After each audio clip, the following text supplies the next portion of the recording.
Hey guys, welcome back to the channel. This is story about what if Kakashi seriously trains Naruto for the Chunin exams part 1. Before I start, please do support for more amazing content and comments for part 2. Do consider to subscribe my channel and share my video to your friends and check out the description as well. Let's start the video. Uzumaki Naruto. It was a name that carried much weight in the village hidden in the leaves, Konoha.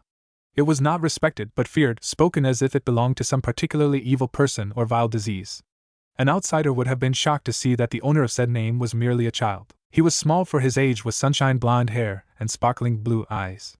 A huge smile was always seen plastered across his whisker-marked face as he paraded through town on his way to the ninja academy. At first glance he seemed like a simple happy-go-lucky child, not a care in the world. But if someone actually stopped to pay attention, they would see that this particular child had lived through pure hell. On the day of Naruto's birth, the Kyuubi no Kitsune had been killed by the Yondaime Hokage. In actuality, it had been sealed into the stomach of the helpless newborn. His second day of life had brought the first attempt on his life. The Sandaime had been very hard-pressed to keep him alive in those first few weeks, which caused him to create the law that no one was allowed to speak of the demon fox being sealed inside the infant on pain of death. When it had finally been deemed safe enough to place him in an orphanage, he was treated with the love and care one might give a cockroach. Given little more than table scraps to eat and beaten daily. He found respite from the constant agony only when he was allowed to curl up in his corner of the dark basement, under a moth-eaten blanket to sleep. Despite the Sandaime's law that the children not be told of his condition, Naruto had no friends. The other orphans saw the way he was treated and immediately knew that there was something wrong with the blonde. Even if the caretakers had allowed him near enough to the other children to play, it only would have resulted in them all running away screaming. On his third birthday, Naruto received an additional present to the exceptionally harsh beating that always came on October 10th. He was kicked out of the orphanage. It was a miracle that he managed to survive the year he spent on the streets of Konoha. In that year he scrounged through garbage cans for food and learned to sleep in any form of shelter he could find. He also learned to avoid people as much as possible, for every time he ran into someone he would get beaten in some way. The worst by far was the young ninja who decided to try out his new Katan Jutsu on him. The third-degree burns that covered his body went untouched by the medics at the hospital, just like every other affliction that affected him. Were it not for unspeakably fast healing, he would have either died or been covered in horrible scars. It was safe to say that he owed his survival that year to three things. First and foremost, to the stubbornness of the demon residing in his stomach. Second, to the fact that temperatures in Fire Country almost never got down to freezing. And last but not least, to the intervention of the Sandaime when he had been chased down by an extremely violent mob on the day of his 4th birthday. Yet another wonderful birthday present. After a few days in the hospital, where the doctors and nurses were literally forced to care for him, Naruto had found himself in the Hokage's office, where the old man had been astonished by the 4-year-old boy's incredibly colorful language, no doubt learned from his attackers, and his malnourished form. That was the first day Naruto would ever be able to remember someone being kind to him, and it threw the young boy for a loop. After that day, Naruto was given his own apartment and living allowance. That was also the day that the attacks severely decreased. Naruto was now only beaten a few times a month, whether people saw him or not. Although the cold stares of the villagers remained fixed on the boy wherever he went, the lack of open hostility was a welcome change. This miracle was of course thanks to the Umbu the newly dubbed Aji-san had assigned to guard him. During this time, Naruto learned how to read and, despite the librarian's objections, spent hours in the public library learning as much as he could. This was also the time that he developed his mask. The large grin and goofy attitude that made so many think he was carefree was perfect for hiding the pain he felt, not only from others but from himself. It was the first defense mechanism he ever came up with. Smile and no one will know. When he was 6, although still very young, Naruto was allowed to join the ninja academy. At first he had been hopeful that this would allow him to make friends. But it was not to be. All the children had been warned by their parents to stay away from that Uzumaki kid. This of course did not make him look on the village any better, which caused him to come up with defense mechanism number 2. When the villagers get you down, don't get mad, get even. With a good prank, revenge can be a humorous thing. As if being shunned by his classmates wasn't bad enough, Naruto quickly discovered that the teachers were trying to make him fail. They all seemed to be much harder on him during practical lessons than the other students. They would also erase some of his answers on tests so that they could give him lower marks. Thus the birth of defense mechanism number 3. Trying to excel in class is pointless. Act stupid and people will leave you in relative peace. These 3 principles were rules that Uzumaki Naruto lived by. He became so good at his act that the real him practically disappeared, until his 10th birthday, when it all came crashing down on him, with the birth of defense mechanism 4. Naruto had learned by then that the best thing to do on October 10th was to hide away in his apartment. He sat in his small bedroom listening to the festival going on outside. The festival celebrating Kyuubi's demise that he would never be able to attend. On that particular night, the Umbu that was assigned to guard him had been rather careless in his duties, choosing to instead partake in some sake and, after getting rather tipsy, enjoy the fireworks display. No one noticed the man who snuck into the Jinchuriki's apartment. Nor would anyone have cared if they had seen. Naruto was completely shocked when he felt the kunai tear into his flesh. Once again he was thrown into a world of pain and torment as the man called for the death of the demon. Anyone who did hear the screams of agony coming from the apartment complex didn't care, for they knew who lived there. It was when the man was holding the barely living boy against the wall by his throat, and plunging a kunai deep into his stomach, that the Kyuubi decided to give the boy a most terrible gift. Defense mechanism 4, touch me and feel my pain. The next morning, when an Umbu came to start his shift, it was to find Naruto curled up in a corner covered in dried blood. His attacker lay on the floor staring up at the ceiling with glassy eyes muttering incoherently. The dog-masked Umbu had never seen anything like the man on the floor.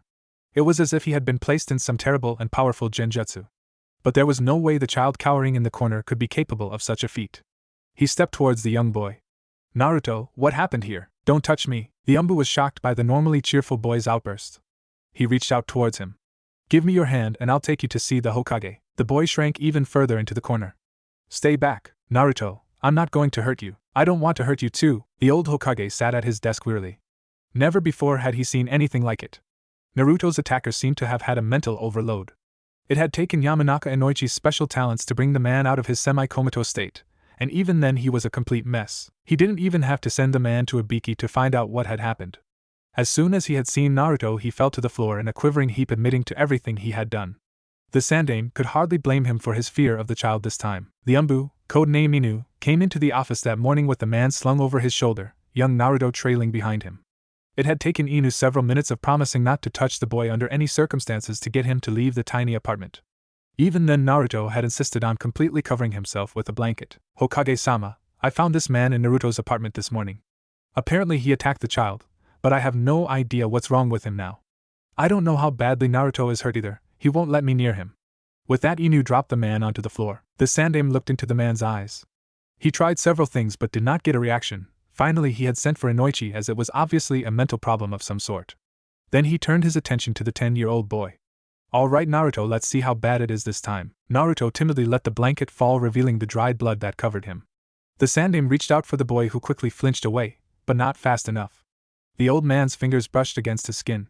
In that instant the Hokage's mind flashed with horrible images of torture and sadness so strong he seemed to be feeling them himself. As soon as his fingers left the boy, the images faded, but still he had been hit hard. He knew that Naruto had lived a hard life, but he never could have imagined exactly how horrible it really was. He had seen but a glimpse of what this child had been put through, and the only thing that kept him from crying out had been the years of shinobi experience. A normal person would have been brought to their knees by the pure agony of it, and he had a strong suspicion that was what happened to the man on the floor of his office. Inoichi later confirmed Sarutobi's hunch. It was amazing what the boy had lived through, and yet he never hated the villagers. He never stopped fighting, never stopped believing that one day things would change. He bore the pain of his life with a grin, displaying a will of fire like none he had ever seen before, and he was only 10 years old. Doubtless he would become the greatest of Hokages one day. Sarutobi sighed in exhaustion. He had been sitting at his desk trying to figure out this puzzle for hours. It appeared that the Kyuubi had somehow managed to turn the boy's pain into a powerful weapon. The problem was the child could not turn it off. Unless he found a way to control this curse, he would never be able to touch anyone again. A sigh escaped from his mouth. No child deserved the fate of the Jinchurichi, and now this new development on top of that had left Naruto scared and confused. As much as he hated the idea of Naruto learning of the Kyuubi, the boy needed answers. The door creaked open, revealing Inu. Behind him trailed Naruto. Again the old man sighed. Gone was the brightly colored jumpsuit that screamed for attention. He was now dressed in all black, completely covered from head to toe. Bright yellow hair hidden by a dark hood, fingers encased in leather gloves, sandals replaced by thick boots. The whisker marks on his cheeks were now covered by a cloth face mask. Even the sparkling blue eyes had been shadowed by dark sunglasses. The door closed behind them with a loud thud. With one last sigh, the Hokage lifted his hands and placed a sealing jutsu on the room, preventing any sound from escaping. Inu, please remove your mask. The man did as he was told, revealing a handsome face before quickly covering it with a cloth face mask like the one he had given the boy. Naruto, I would like you to meet Hatake Kakashi. He will be your caretaker from now on. In lieu of your current condition, I feel it wise that you be taken out of the academy. You will continue your training with Kakashi, and you will return for the graduation exam when you are 13. If you pass, your genin squad will be placed under him. Kakashi and I will both do our best to help you through this ordeal, and perhaps someday we will find a way to reverse it. The boy nodded in understanding and looked up at the man beside him. Kakashi glanced down at him and gave him a smile, made evident by the way his one visible eye crinkled up. Naruto had never met this strange man with the gravity-defying silver hair, but he was the fourth person to ever smile at him in such a way. The first three being the old man, the owner of his favorite ramen stand and his sensei Irika. This, along with the fact that the man was almost as covered up as he was, gave him some much-needed reassurance. Now, onto the most probable reason for your situation. The Hokage took a deep breath. He never thought he would have to explain this to a 10-year-old child. Understand, Naruto, that this information is an S-class secret, and it in no way changes who you are. Naruto nodded his head nervously. 10 years ago on the night of your birth, as you well know, this village was attacked by the Kyuubi no Yoko. What you don't know is that the Yondaime was unable to kill the monster. The only thing he could do to protect the village from total annihilation was to seal the demon away. Unfortunately, the only thing strong enough to contain the beast was a human whose chakra coils had yet to develop. So he did the only thing he could do. He sealed the Kyuubi inside a newborn baby whose umbilical cord had just been cut. At that moment, Naruto's whole world felt like it was going to shatter. That was the reason why the village hated him so much. That was why he was ignored and abused. He was a monster. Tears threatened to fall from his face when he felt a comforting hand on his shoulder. He looked up to see Kakashi looking down at him, his expression soft. I know what you're thinking, Naruto, and you are not the Kyuubi. You are his container, the only thing that protects this village from the demon's wrath. When my sensei sealed the demon inside you, he hoped you would be seen as the hero you really are. The villagers just fear what they don't understand. It was nice to receive comfort from someone, and the tears in his eyes spilled down his cheeks in gratitude. Kakashi is exactly right, Naruto. You are just as human as I am, which is why I instated a law that no one was to speak of the burden you carry. I had hoped this would give you a chance to make friends, but it appears to have not worked. I'm telling you this now because I believe it was the Kyuubi who has caused this strange power. You of all people have a right to know why this is happening to you. 3 years passed quickly and, as it was fated to happen every year, the dreaded day of October 10th arrived. The day found a 13-year-old Naruto lying in his room staring up at the glass ceiling, naked as the day he was born. The glass had been imperative to the room as it provided him with the sunlight he could not get while outside. The nudity was a personal preference of Naruto, being forced to wear so many cloths whenever outside. There was a knock on the door. Come in. Kakashi entered the bright room unperturbed by his student's lack of modesty. He understood that the clothes Naruto wore had become a prison for the boy, a constant reminder of what he may never be able to experience. He was actually rather glad for the habit because it, along with the glass ceiling in his room, had allowed him to achieve a healthy sun-kissed complexion rather than a sickly pale pallor. Are you sure you're ready to return to the academy tomorrow? We can probably hold it off for another month at least, maybe 2. Naruto had become like a son to the Umbugan Jonin. It was only natural that he was nervous for the boy's return to normal life. I'm going to have to go back eventually, Kashi. May as well be sooner rather than later. Besides, 2 of the people from my class are going to be on my team, so I had better get used to being around them. It will be less awkward when you have to train all 3 of us together. A sigh escaped Kakashi's lungs. I suppose you're right. It's going to be weird when it's not just the 2 of us anymore. He grinned, this one actually visible as he had stopped wearing the mask when they were alone. Much like Naruto had stopped wearing clothes, after a few awkward weeks the 2 recluses had learned to inhabit the same space peacefully. After a few months they had formed a familial bond. By the time the first year had passed they had gotten to a point of comfort where nothing seemed awkward anymore. They had been undeniably good for each other. Irika's coming over after classes are over, so at least make sure you put on some shorts by then. I'm going to go and pick up some ramen from Ichiraku for dinner. You should at least get to eat your favorite food on your birthday. Thanks, Kashi. Kakashi left Naruto to his indoor sunbathing. Naruto smiled as he looked up at the clear blue sky. Kakashi never made a big deal out of his birthday. The only special treatment he got was being allowed to stay home rather than go out to continue his training. Naruto had never asked for this, he never had to. He and Kakashi understood each other perfectly. It would never be a happy day for him, filled with too many painful memories. October 10th was a cursed day. The day Kakashi was officially assigned as his caretaker, he had insisted on touching him. Naruto had protested profusely, of course, but the older man grabbed his arm, ripped off his glove and forcibly held onto his hand. He refused to let go until all the horrible events that Naruto had lived through had finished washing over him. He felt every hit, heard every insult and experienced every minute of sadness. He could have let go at any time, but he didn't. He went through it all without fear, and when he was done he did something no one had ever done before. He hugged him. He later told him about all the traumatic experiences he had been through in his lifetime. That day they found out the only currently known way to negate the power given him by the Kyuubi. In order to touch him without suffering the effects was to experience all the horrors he had been through in his life without breaking down and accepting it. To this day, the only one to achieve such a feat had been Kakashi, which was why they felt so comfortable around each other. There was no longer anything for either of them to hide. They both knew exactly why the other was the way they were. After getting used to the other's presence, they had both learned to drop their masks, both physical and emotional, while alone together. The next day came all too quickly for both of them. As the academy came into view for Naruto, he couldn't help but feel nervous. Yesterday seemed ages ago, sitting in his kitchen with Kakashi and Irika eating ramen and talking about nothing. Despite the copious amount of clothing he was wearing, he couldn't help but shiver as he watched the other kids talking without a care in the world. Kakashi had been following him by rooftop on the way, but he could not follow him into the classroom. That was all up to Naruto. "You okay, kid?" The voice came from behind him where he knew Kakashi was standing, pretending to read his perverted book. "Yeah, just nervous, I guess. I haven't had to interact with so many people in 3 years. Those kids used to hate me as much as their parents, and now I have to face them again knowing that I can make them suffer with a single touch. I mean, what if I can't control myself? You being able to control yourself is one thing I'm not worried about. You would never put someone through that torment without a viable reason, and even then you would think twice about it. That's just the kind of person you are." Naruto couldn't help but smile at Kakashi's comment. "Now, you see that kid in the blue?" He received a nod from the 13-year-old. "His name is Uchiha Sasuke, and out of your class he is the only one who will definitely end up on your team." "How do you know that?" "The council will see to it, just like the Hokage is doing to you. He has the potential to wield the Sharingan, and as such they are going to want me to train him. I don't want you to pay attention to him exclusively, but try to get to know him a bit.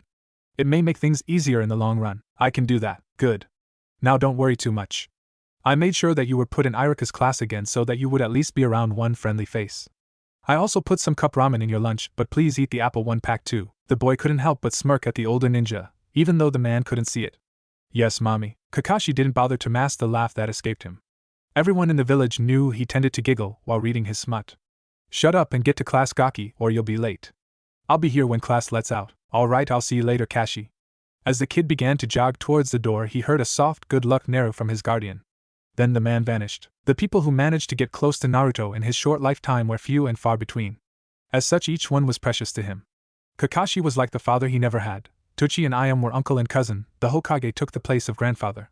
Irika was like a caring older brother. He was always there with advice and support, and always with a kind smile on his face. He had never felt as awkward as when he walked into the classroom full of 13-year-olds. His little chat with Kakashi had in fact made him late. "Ah, nice of you to join us." He turned to see Irika's smiling face and was immediately calmed. "Class 1 would like you to meet our new student Uzumaki Naruto. He will be joining us for the remainder of the year. I want all of you to treat him with kindness and respect." A blonde girl raised her hand and waved it through the air impatiently. "Irika-sensei, where has Naruto been the past 3 years, and why is he wearing more clothes than Shino?" "Naruto has been in the hospital with a rare skin infection. They were able to cure him, but his skin is now very sensitive to light." Again the blonde's hand went into the air. "No, Ino, what he has is not contagious." "How did you know I was going to ask that, sensei? If I was your age and was told that one of my classmates had contracted a horrible skin disease, I would want to know if it was contagious too. Now I want you all to treat Naruto like you would treat any other student. He is no different from any of you. Naruto, you may sit next to Nara Shikamaru. Shikamaru, please raise your hand." No one moved. Naruto's immediate thought was that it was a malicious joke. He wasn't really surprised. Children had a tendency to be far crueler than they realized. "Nara, wake up, you lazy bum." A boy in the middle of the room with his brown hair in a messy ponytail that resembled a pineapple lifted his head from his desk.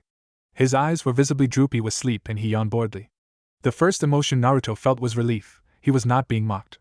The next thing to sink in was the sheer hilarity of the situation. Everyone in the class, who had all turned to see Shikamaru get yelled at for sleeping once again, were startled by the sound of laughter. True, many of them would snicker when one of their own got in trouble, but to outright laugh was simply unheard of. Once again their eyes were drawn to the strangely dressed kid at the front of the room. He was hunched over, clutching his sides as he laughed. The sound was bright and natural. It seemed very strange coming from the black-clad boy. Slowly it died down, and he was able to straighten up. He lifted his glasses and wiped the tears from his eyes, briefly revealing the bluest eyes anyone in the class had ever seen. They were covered again so quickly most were uncertain if they had seen them at all. He quietly walked up to the pineapple-haired boy and took his seat. The boy simply glanced at him. For a moment it seemed as if he was going to question him on his choice of wardrobe. Then Shikamaru shrugged and put his head back down on the desk. Naruto heard him mumble too troublesome before he drifted off to sleep. Naruto had never been so grateful for laziness in his life. For now he was off the hook. He didn't want to go through the awkward lie the Hokage had come up with. He would be lucky if he didn't become a pariah in this class just as he had the last. Fortunately, the attention of the room was already leaving him. Apparently this group of kids was far more used to the abnormal than his last class had been. He began to relax as Irika slipped into a dull lecture about something he had already been taught. As he droned on, all the students were either pulled into a near unconscious daze, or were paying careful attention, or so he thought. A lone girl with pink hair was paying very rapt attention to him. This occurrence was unusual in many ways. For one, she was considered a very attentive student. Her exemplary marks stood as a testament to that, and 2. She never spared her attention on any boy other than the brooding hunk Uchiha Sasuke. Her name was Sakura, and other than the vibrantly pink color of her hair, there was nothing remarkable about her.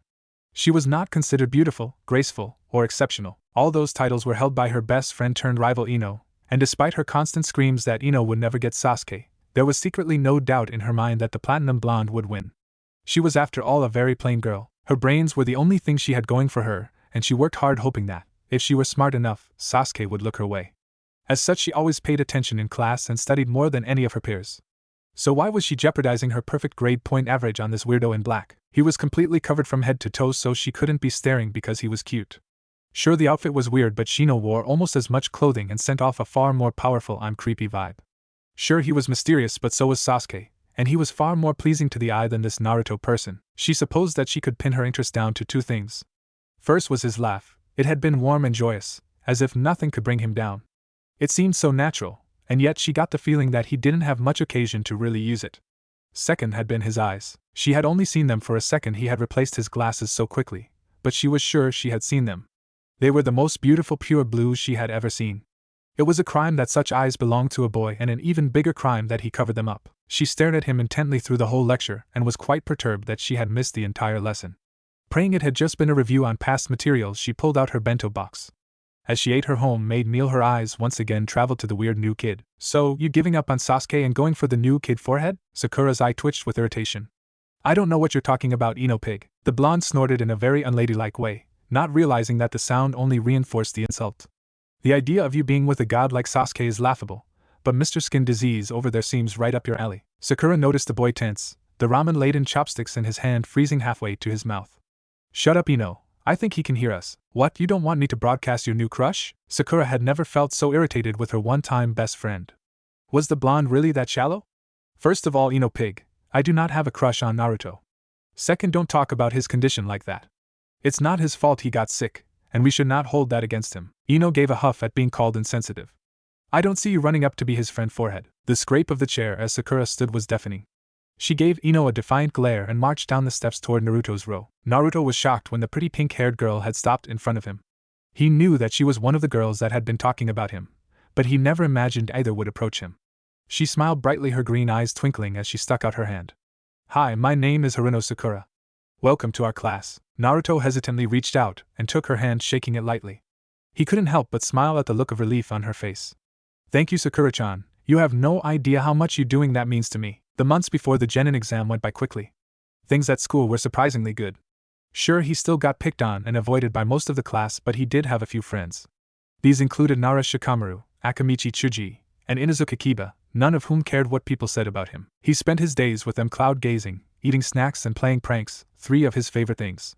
He was glad that the active hostility towards him had stopped 3 years ago, when the Hokage had broadcasted who his new guardian was. Explaining why he couldn't go into certain stores or why random civilians attacked him would have been troublesome, as Shikamaru would say. He had a passing friendship with Uchiha Sasuke.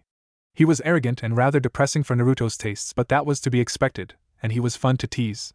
Sasuke in turn hung around him for 2 reasons. 1, there was no air of pity or admiration surrounding the boy whenever he came into view, and 2, most of his fangirls were so freaked out by Naruto's alleged skin disease that they would leave him alone when they hung out. Sakura held a special place in his heart. She had been the first person in the class to approach him, the first brave enough to shake his hand. Out of all the girls in their class, Sakura was one of the only ones willing to come within 10 feet of him. Ino being another one, not because she wanted to, but because she refused to be outdone, and that was where she usually found Sasuke. The other girl who didn't seem scared of him was Hinata, who had plucked up the courage to introduce herself after a week. He liked Hinata a lot. She was kind and polite and became like a sister to him. He had a sneaking suspicion that Kiba had a little thing for her, as he would perk up whenever she was around. Unfortunately, his attempts to show up for her usually ended up with him, or someone else, in the hospital. Iruka found himself with another headache in Naruto. The blonde fit in perfectly with the other delinquents of his class. He had become his worst nightmare as a student. He snuck food, slept and skipped class. He was his 3 least favorite students rolled into one. Despite the irritation he felt at the kid's behavior, he couldn't help but admire his ability to roll with everything life threw at him. Naruto sat in the almost empty room awaiting his turn for the Genin exam. It was just him and Ino now, as they were going in alphabetical order. The silence was killing him. So how do you think Sasuke's doing in there? Ino seemed startled at the sound of his voice, but she quickly recomposed herself. My Sasuke-kun is doing great. There is no doubt in my mind that he will pass this exam with top marks. Okay. Are you nervous? Of course not, this test will be easy for someone as talented as me. Yeah, I'm nervous too. Ino would have protested, but at that moment Mizuki came in to call Naruto into the exam room. As the boy left, she couldn't hide her anxiety anymore. Good luck, Naruto. He turned around and smiled at her. As always, she couldn't see it through his mask, but everyone could tell when he smiled. He just sent off this warm, reassuring feeling. Same to you, Ino. With that, he walked through the door and left Ino all by herself. Naruto had never really cared for Mizuki. Despite his smiles and kind attitude, there was always a layer of contempt hidden under the surface, and it doubled around Naruto. Mizuki was a fraud. At least the other villagers and ninjas showed their hatred of him outright. He entered the exam room to see Irika. Okay, Naruto, I need you to create 3 functional bunshin. Naruto suddenly felt very nervous. Irika-sensei, I can't do a regular bunshin. Irika was disappointed. Kakashi should have made sure he knew this one. It was an important skill for a young shinobi. And why can't you do it? Well, you see, apparently my chakra is too concentrated to be formed into something as delicate as a bunshin. But I was taught a variation in case this happened. Irika nodded. Kakashi had probably taught him one of the clone jutsu he copied. Very well, as long as they are functional you will pass. Naruto nodded happily. He concentrated his chakra and placed his fingers into a T-shaped seal. Kage Bunshin no Jutsu. There were 3 puffs of smoke, and when they cleared, 4 corporeal Narutos stood undoubtedly smirking at the shocked look on their sensei's face.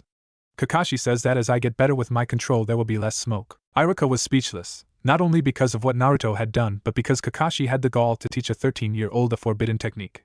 He was so shocked that he missed the look of rage on Mizuki's face, but Naruto didn't. Congratulations, Naruto, you passed with flying colors. And if you hadn't chosen to slack off all year you probably could have been first in your class. Thanks, Irika. Naruto took his headband and tied it onto his right arm. Now you better let Ino in here before she has a nervous breakdown. With that he left the room so Ino could have her turn. Thoughts of Mizuki with that look on his face in his head. As he came outside he was greeted by the sight of his friends all with headbands being congratulated by their families. Rather than break up the happy moment he went over to his favorite swing and sat down to watch, forever the observer. He watched Ino run out of the school straight into the waiting arms of her father, her hide wrapped around her waist. It's nice to watch families, isn't it? Naruto looked up to find Kakashi perched in the branch over his head. Yeah, but also a little depressing since I'll never know my real one. You have to admit though, that as far as fake families go ours is a pretty good one. Naruto smiled. Yeah, it is. I get you a present for passing the genin exam. A small plain box was dropped into his lap. I hope you like them. They should come in handy in the future. Naruto opened the box to reveal a new pair of black leather gloves. These ones with metal plates on the backs like Kakashi's. It was a simple gift, but Naruto knew that to Kakashi being allowed to wear armor of any kind was like a rite of passage into the shinobi world. He removed his old gloves and replaced them with his new ones. One was emblazoned with the leaf symbol of his village, the other with the spiral that signified his name. They're great, Kashi, perfect fit. I'm glad you like them. How about we get out of here and go to Ichiraku? All that family mushiness is starting to get to me. Naruto stood up from his swing and stretched. I agree. But before we go, can you do me a favor? I suppose, depending what it is. Can you summon Pakin and have him follow Mizuki? Something about him just sets me on edge. Kakashi had learned long ago that Naruto's instincts about people were rarely wrong. Being forced to see people at their worst for most of his life had made him a great judge of character. Alright, I guess I can do that. But if nothing happens then I get to be 2 hours late tomorrow. You're going to end up doing that anyway. But this way you can't yell at me because it will be your fault. You manipulative bastard. Fine, but if I'm right you show up only a half hour late. No exceptions. Deal. They shook on it. Mizuki stood before the giant scroll. He couldn't help but snicker at his own brilliance. After all, it took an especially talented ninja to sneak into the Hokage Tower without a hitch. All he had to do now was grab the scroll and get out. His fingers brushed against the scroll. How nice to see you here, Mizuki. But might I ask what you are doing with the forbidden scroll? Mizuki jumped about a mile into the air. He turned around only to be greeted by the Hokage and Kakashi. Perhaps you would like to discuss this little incident in my office? Kakashi grabbed the traitor roughly by the collar and dragged him out behind the old man. When they walked into the office they were greeted by Naruto and Ibiki. I told you he was up to something. Kakashi sighed as he forced the Chunin down into a seat. Yeah, you did, and as I promised I'll only be a half hour late tomorrow. Naruto couldn't help but laugh at his very disgruntled guardian. Hey, be grateful that I'm not making you show up on time. Besides, you should know better than to bet against me in anything. You always lose. That's just because you have the devil's luck. Enough, after all we do have a traitor in our midst. So Mizuki, are you going to tell me why you decided to steal the forbidden scroll, or am I going to have to hand you over to Ibiki? The ex-teacher scoffed. You'll have to do your worst because I'll never talk. Who would ever want to be a part of a village that houses a demon? Ibiki let a sadistic grin creep across his face. Oh, you shouldn't have said that. We have a special punishment for traitors like you. Naruto, if you would please. The boy nodded, Kakashi and Ibiki held the confused Chunin down as the new leather gloves slowly came off. Naruto hesitantly stepped forward. He didn't like the idea of purposefully doing this to someone, but it had been decided when Pakken told them of Mizuki's plans that this would be the best course of action. Shutting his eyes, he steeled himself for the screaming to come and placed his bare hands on the man's exposed forearm. The traitor's eyes widened in shock as all the horrible images flashed before them. The images so powerful he could actually feel the pain. Soon he couldn't hold it back any longer. He screamed, the sound so loud that it echoed throughout the room and traveled out the window to cover the whole village. Naruto jerked his hands away. He couldn't take the sound of someone going through his pain any longer. Ibiki smiled. Thank you, Naruto. His tongue should be very loose now. You would have a real future in the interrogation department. The boy was shaking slightly. Thank you, Ibiki-san, but I don't think I have the stomach for what you do, the large man shrugged.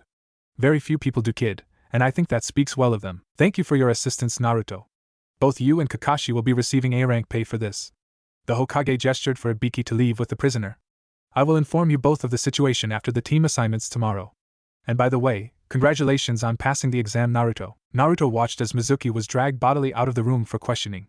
He could tell by how ghostly pale his skin was that, had he held on a minute longer, Mizuki would have ended up like the first man he did that to. He shivered and replaced his gloves, then followed Kakashi out of the office for some well-deserved rest. After all, he had a big day tomorrow. The next day found Naruto at the academy for one last time. He was early. The events of the previous night had made him restless. He couldn't help but give the room a once-over before going up to his seat. He had wanted to come to the academy for years and got accepted at 6. He was the youngest kid to get in that year, most not allowed to apply until 8. The Hokage had found it best that he learned to defend himself. He was coming up on the graduation exam when he was attacked. The day he was forced to leave the academy nearly broke his heart. As if being attacked and doomed to a life without the ability to touch others wasn't enough, his dream of proving himself to the village would be postponed by 3 years. True, his odds of passing that year had been slim. He had difficulty with chakra control and his grades were not very high. Still, he might have been able to pull it off before 13. Naruto sighed and walked up to a seat in the middle of the room. He was only alone for a few minutes. Shino walked in and took his place in the back of the class. Sasuke was next to arrive. The boy was perpetually early, and he took his usual place beside Naruto. After that, all his fangirls came pouring in. As the noise level in the room rose, Naruto allowed himself to drift off to sleep. He was so exhausted by the previous night's events that he didn't even wake up for the usual scuffle between Sakura and Ino for the seat beside Sasuke. It was the persistent poking to his side that finally roused him. He woke with a start, backhanding the offending poker in the face. Oh. Damn it, Naruto, why'd you have to hit my nose? Kiba sat there rubbing his now bruised nose. Naruto couldn't help but laugh at the look on his friend's face. Sorry, Kiba. I didn't sleep well last night, and you kinda startled me. Yeah, that's what I get for trying to do something nice. I was just trying to wake you up. Now my nose might be broken. If this damages my sense of smell in any way, you will pay. Oh, calm down, dog breath. If it was broken, you would be bleeding right now. Why did you wake me up anyways? The boy rubbed at his eyes to stop the tearing and looked at his fellow prankster in irritation. I was trying to let you know that you slept through the team assignments. We have an hour for lunch, then we meet our Jounin senseis. What, I slept through the whole thing? What team am I on? Relax, Dobe, you're on team 7 with me and Sakura. Naruto turned to look at the usually silent Uchiha. Really? Well, other than being stuck with your amo, as that's not half bad. At least I'm not with any of the people who are scared of me. The Uchiha seemed rather irritated, giving him the appearance of a ruffled cockatoo, what with his hairstyle. How many times do I have to tell you I am not emo? So Kiba, who are you teamed up with? Kiba forgot about his smarting nose and laughed at Sasuke's expense. The Uchiha was not used to being ignored, and Naruto was the only one with the gall to do it. I'm on team 8 with Shino and Hinata. Congratulations.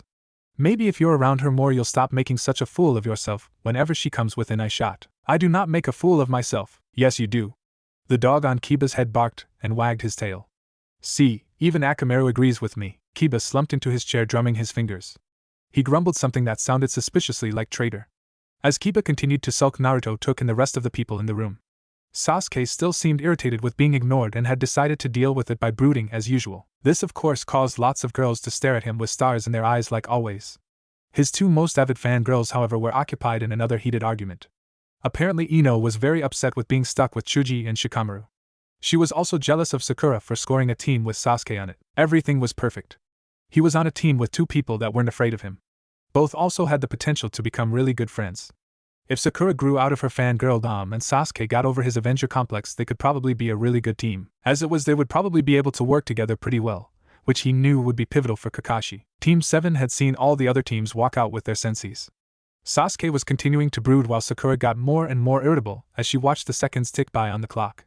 Naruto just continued the nap that Kiba had chosen to interrupt. He knew how long it would take Kakashi to get there. The door slid open and the silver-haired Jounin stuck his head into the room, his one visible eye wandering to his 3 students lazily.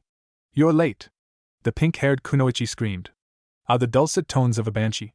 Was Naruto really friends with this girl? Speaking of which, there was his little Gaki sleeping peacefully, not a care in the world. He showed up only a half-hour late for this? My first impression of you 3 is that I hate you. Now one of you wake him up and meet me on the roof. Sakura was shocked he shows up a half-hour late, and has the gall to say he hates us. Naruto woke up from his nap and looked at the clock. Half-hour late. Has he gotten here yet? Yes, and he's waiting for us up on the roof. The boy stretched and let out a yawn. What's the problem with you two? He could have been much later. He was a half-hour late, dope. This is supposed to be the guy who is going to teach us, and he can't even show up on time. He also says he hates us. How are we supposed to work with him? Naruto got up and walked towards the door. As far as I'm concerned, those are his problems, not mine. Besides, you'd be surprised how quickly you get used to hate. Now I suggest we go and meet this guy on the roof before he decides to leave. They arrived on the roof to find Kakashi reading an orange book. About time you kids got here. Was Shorty over there really sleeping that hard? Hey, I'm not that short, Scarecrow. You're just tall. He was elbowed in the side by Sakura. Naruto, he's already decided that he doesn't like us. Don't make things worse. Sasuke just rolled his eyes. Okay, so why don't we all just introduce ourselves so that I can go home and continue my reading? State your name, likes, dislikes, hobbies, and dreams. Sakura cleared her throat as she sat down. We already know each other from classes, so why don't you start, sensei? The book was closed with a snap and he placed it in the kunai pouch at his hip. I suppose that makes sense. My name is Hitaki Kakashi. I like a lot, dislike less. My hobbies, you're not old enough, and my dreams are none of your business. You next, Pinky. Sakura was fuming. He hadn't told them anything at all. Fortunately, Naruto had decided to laugh as if the lack of information was hilarious. She punished him by smacking him upside the head. My name is Haruno Sakura. My likes are reading and a certain person. She glanced over at Sasuke and blushed. My dislikes are Enopig and people that make fun of others for no reason. My hobbies are reading, hanging out with friends, and again she glanced at Sasuke and blushed. My dreams for the future, she blushed even harder this time, then shook her head as if to clear it. I want to be the best kunoichi in Konoha. Kakashi sighed. He had expected a little bit more from her from how highly Naruto regarded her. Well, at least she isn't just a crazy fangirl. Alright, let's go, emo kid, you next. Sasuke bristled. I am not emo. Kakashi put his hands up in a placating gesture while Naruto rolled on the ground in mirth. Even Sakura giggled lightly at Sasuke's uncharacteristic outburst. Alright, you're not emo. You're just a very sensitive young man in need of love and support. Sasuke looked about ready to kill the giggling man before him, but he took a deep breath in an attempt to recompose himself. My name is Uchiha Sasuke. I don't particularly like anything. I dislike my fangirls. I want to kill my brother, and no, I don't want to talk about it. The 2 other males present blinked at the rather short and disturbing introduction, while Sakura sulked at his hatred of fangirls. Kakashi clapped his hands together, breaking the silence. Okay, I take it you've had therapy? Sasuke nodded. Maybe you should go back. Now it's your turn, short stuff. Naruto scowled. I told you I'm not short. I'm only 13, you jerk. I haven't hit my growth spurt yet. Kakashi's visible eye twitched. Will you just do the introduction? My name is Uzumaki Naruto. I like ramen, training, pulling pranks, and my friends. I hate people that blame others for things that aren't their fault. My hobbies are training and finding new ways to prank people. My dream is to become Hokage so that I can make sure that everyone in this village is safe and happy. Kakashi nodded. Alright, that's all for today. Meet me tomorrow at 8 a.m. Training Ground 13 for the real Genin exams, and before you asked, the test yesterday was just to see if you had the potential for becoming a Genin. Oh, and don't eat breakfast unless you like throwing up. With that, he used the Shun Shinjutsu and left in a swirl of smoke and leaves. Naruto stretched and let out a yawn. Well, I guess I'll see you two tomorrow. Sasuke stood up to follow his friend. Yeah, I'm going home to practice my accuracy for the test. Sakura brightened at that. Can I come and practice with you, Sasuke? I could use some help with my shuriken throwing. Sasuke didn't even look back at her. I train alone. He was about to walk away when Naruto reached out and grabbed his shoulder. Why don't we all work on our accuracy together? After all, we have to get used to training with each other.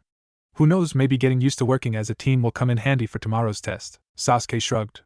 Whatever, dope, it couldn't hurt. He continued towards the stairs. Naruto smiled back at Sakura and held out his hand to help her stand up. Come on, if we don't hurry he might decide that we are just dead weight. You know you didn't have to do that. I'm used to being rejected by him. She could feel the warmth and happiness that radiated from him every time he smiled, and could almost see the blue eyes she could never get out of her head sparkling behind his sunglasses.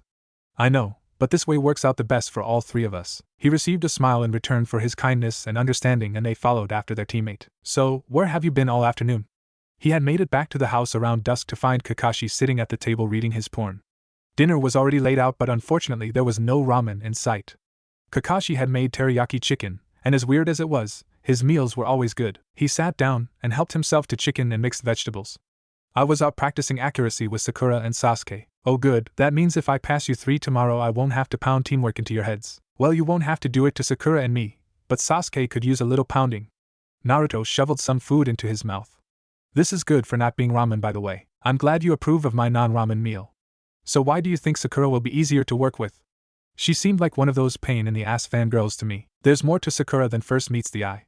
She may be obsessed with Sasuke, but she worked really hard in order to graduate. Even if she did it for the wrong reasons, it still proves that she is capable of doing it. Besides, she was the first person to approach me during school. What about Shikamaru? He was actually the first person to talk to you. Yeah, but he slept through Irika's explanation about my skin disease. Sakura heard the whole thing, and then introduced herself to show up her friend Ino. You didn't hear the conversation. Sakura defended me when Ino started making fun of me.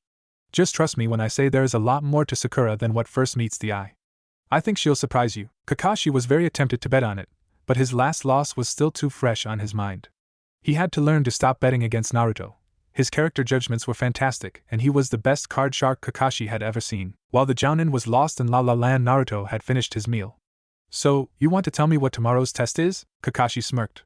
I don't think so, kid. You have to figure it out just like everyone else. Just for asking that question, not only do you have to do the dishes, but I want 100 kicks and punches with right and left. Oh, come on. That's a Meito guy training technique, aka complete insanity. I don't know, it seems to work wonders for his student Rock Lee. Now get to it. You're going to want at least a few hours of sleep before my test. He couldn't help but chuckle as he watched his student clear the table and prepare for his training disguise torture session. That's what the Gaki gets for making me show up so early today. Naruto woke up at 7:30 the next morning sore as hell. He had to drag himself out of bed, then force his body into the stretches he did every morning. It took 10 minutes for the stretching to take effect. Slipping on a pair of boxers, he walked into the kitchen to see Kakashi sipping from a cup of coffee. He grabbed an apple and took a bite out of it. Morning, Kashi. Kakashi downed the rest of his liquid caffeine.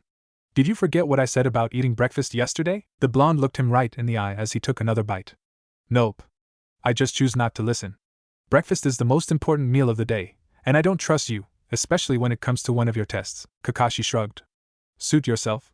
It's almost 8. I'm headed off to the monument, so I should see you again in about 2, maybe 3 hours. With that, he left in puff of smoke and leaves. Naruto's eye twitched in annoyance as he took another bite of his apple. I have got to learn how to do that. He went into his room to start the arduous task of getting dressed. He arrived at training ground 13 to see his teammates already there. Not surprising considering he was a half-hour late. He immediately found his head being used as a punching bag by his pink-haired friend.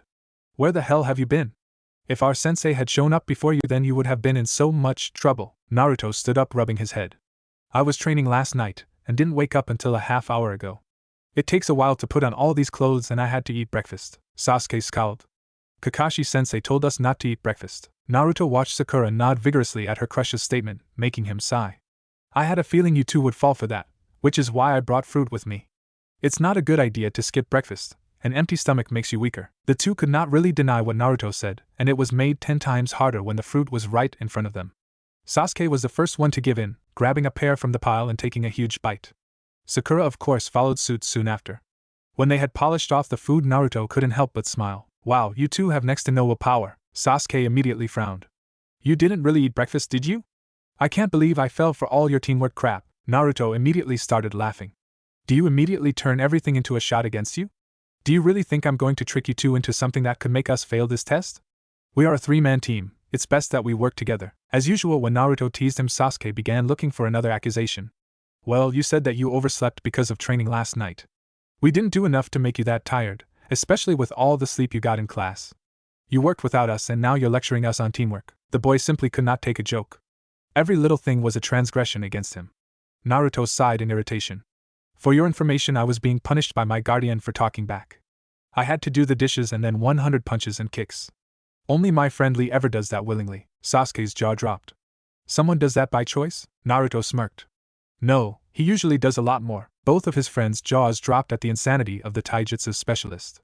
They spent so much time trying to imagine the sheer amount of work Lee put into his training that they didn't even notice Kakashi poof in with a lazy yo. He was rather disappointed by the lack of response to his tardiness. Hey Naruto, what's wrong with your friends? Naruto smirked.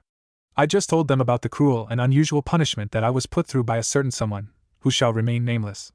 That of course led to Lee's training regiment, and they've been shocked into silence ever since. Kakashi nodded in understanding.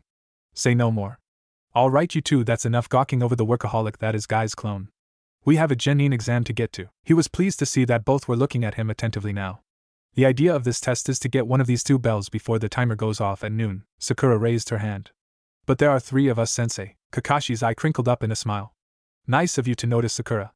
It is inevitable that one of you will fail. Not only will that one be tied to a log and forced to watch the rest of us eat lunch, but he or she will also be sent back to the academy. He was very pleased with the result of his little speech.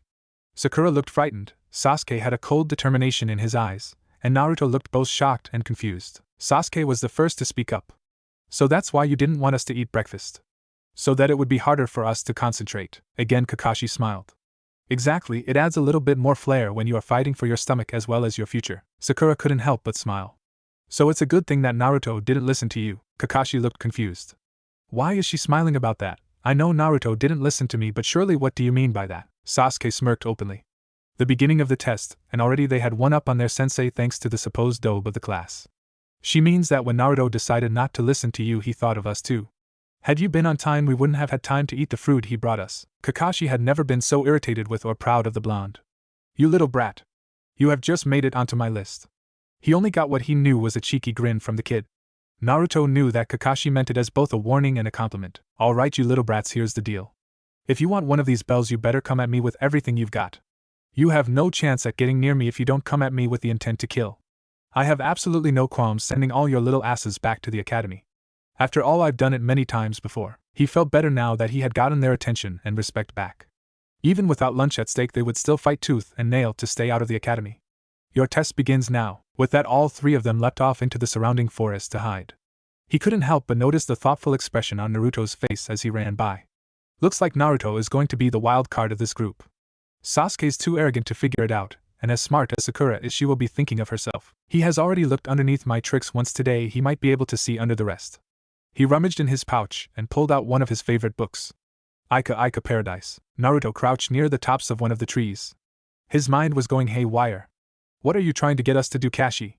Nothing is ever this simple with you. A Chunin could never get close enough to take something from you, yet you're pitting us against each other. He smiled in understanding. He had been with Kakashi long enough to understand the strange man's mind. He had also been fighting with him long enough to think of bringing some reassurance with him this morning. Kashi, you never should have taught me how to play shogi. It's the only thing I always beat you at. With that, he went off to find Sasuke. Kakashi could feel Naruto moving towards Sasuke. All 3 had hidden themselves very well for Chunin, but none of them knew how to mask their chakra signatures. Naruto's was so large it was like a beacon calling out for attention, like the orange jumpsuit he used to wear. So he figured it out, huh? But he didn't choose to make a Kage Bunshin and contact both of his teammates at the same time. That one will cost him. A very discreet hand sign was made behind his book as he focused on Sakura's location. A genjutsu was cast around the young girl, and she was forced to see her crush walking towards her bleeding from various kunai wounds. While Naruto was desperately trying to convince Sasuke that they all worked together, they heard a piercing scream. The boys both looked up in surprise. Kakashi was still standing in the middle of the clearing. Who would have thought she would have succumbed to such a weak genjutsu? Oh well, only 2 to go in 45 minutes. Looks like I'm sending 3 back to the academy again. Naruto clenched his fist. He had made a mistake. He had been so worried about keeping his intentions hidden that he had not chanced Kage Bunshin. Of course Kakashi would attack the one opening he left. Sasuke, you think you can distract him long enough for me to help Sakura? Of course I can, dope. I'm not the rookie of the year for nothing. But why should I help you? Sometimes Sasuke's arrogance made Naruto want to strangle him. Look, if you don't manage to get a bell on your own, I'll get Sakura to help me and give you my bell. Deal? Sasuke thought about it a moment. Either way he would win. Deal. Naruto nodded. Good, now get going, Tem. As Sasuke charged in to attack, Naruto made a Kage Bunshin to cover his actions. Hopefully it would keep Kakashi's attention. He wasn't about to make the same mistake twice. He rushed in the direction he heard the scream from, occasionally glancing at the fight between Sasuke and Kakashi. His teammate was doing surprisingly well. His intercepting fist style was indeed strong. There was a flash of pink in the corner of his eye. Sakura was lying on the ground, unconscious. Naruto wasted no time in dispelling the genjutsu and reviving her. She shot up like a rocket. Sasuke-kun! She seemed confused as she looked into the sunglass-covered eyes of Naruto. Naruto, Sasuke is hurt, we have to help him. Naruto patted her on the back in an awkward attempt at claiming her. It's okay, Sakura-chan, it was just a genjutsu. See, he's fighting Kakashi-sensei right now. The pink-haired girl looked up just in time to see Sasuke blow a huge fireball at their teacher. She sighed in relief. Listen, Sakura-chan, I need your help with something. When Kakashi defeats Sasuke, I need you to sneak behind him and try to take the bells while I distract him. Then give one of them to Sasuke. Sakura's eyes widened. He was letting Sasuke pass with his plan. What about you? Again she was surrounded by that warm feeling that signified one of his smiles. She never understood how he managed to do that. Don't worry about me. I made a deal with Sasuke so that he would distract Kakashi while I helped you. Everything will work out alright in the end. Sakura agreed, and not a minute too soon, because Kakashi had just dragged Sasuke underground so that only his head could be seen. As the Jounin admired his handiwork, his two other students set their plan in action. Naruto jumped out of the bushes and stood before his teacher bold as brass. Ah, Naruto, nice to see you at last. Did you like my present? Perhaps next time you will remember to take advantage of every skill you have. Why did you have to attack Sakura-chan? Wouldn't it have been better to go after me? After all, I'm the one who figured out the test. Kakashi smiled as he pulled out the book he had put away while fighting Sasuke. Think of it as revenge for ruining the first part of my test. Naruto smirked. As usual, you went for the first opening you saw. A big mistake this time around, as I'm the one who will defeat you. Kakashi flipped the page and continued reading. Naruto may be better at strategy games than him, but he had no chance in a real situation. What makes you so sure? You're still working out the bugs in your taijutsu style, and your strongest attack has no effect on me. You only have 10 minutes left, kid. From what I see, you are sunk. These books of yours really are very interesting, Kakashi-sensei. It would be a shame if something happened to one of them. This comment got Kakashi's attention. He looked up to see one of his precious Ika books in Naruto's hands. Wow, and this one is a limited edition signed by the author. Fear danced across the older ninja's visible eye. Hey! I never said you could use hostages. He could practically feel the evil grin on Naruto's face. You said to come at you with the intent to kill. But why kill when you can negotiate? Kakashi began to move towards his crafty little student. Why, you little? Naruto opened the book and grabbed one of the pages. One more step and I'll rip it. He immediately froze in place. You wouldn't dare. Naruto pulled lightly. Do you really want to chance that? Kakashi was so preoccupied with the plight of his book that he didn't notice Sakura sneaking up behind him until too late. She grabbed the bells just as the timer went off. Kakashi turned to see her handing one of them to Sasuke, whom Naruto's clone had set free. I see, so you were never going to ask for the bells. You chose to sacrifice yourself for your teammates. But you do realize you just sent yourself back to the academy. Naruto walked over to his two friends who were both looking at him with some regret. I realize that there is no such thing as a two-man team, and that I still have your most prized possession in my hand. Kakashi smiled at them, though his hand involuntarily twitched towards the holy grail of books in his student's grip. Follow me, you three. They arrived in front of the memorial stone. It stood in the clearing, large, black, and filled with the names of fallen heroes. Kakashi placed his hand on the marble slab. This stone is filled with the names of Konoha's greatest shinobi, all of whom were killed in action. The life of a ninja is short, and we must place our lives in the hands of our teammates. Naruto was right. There are no two-man teams. My test was to see if you could look beyond your own desires and work together. Someday you may be faced with a situation where it's either your life or your teammates. If and when that day comes, you would do well to remember that those who break the rules are trash, but those that abandon their friends are worse than trash. The three 13-year-olds looked at the stone in awe. So many names marred its glassy surface. A ninja's life was short, and it almost always ended here, on this stone. Naruto lifted his head high. Getting your name on that stone is the only way to go. Kakashi smiled.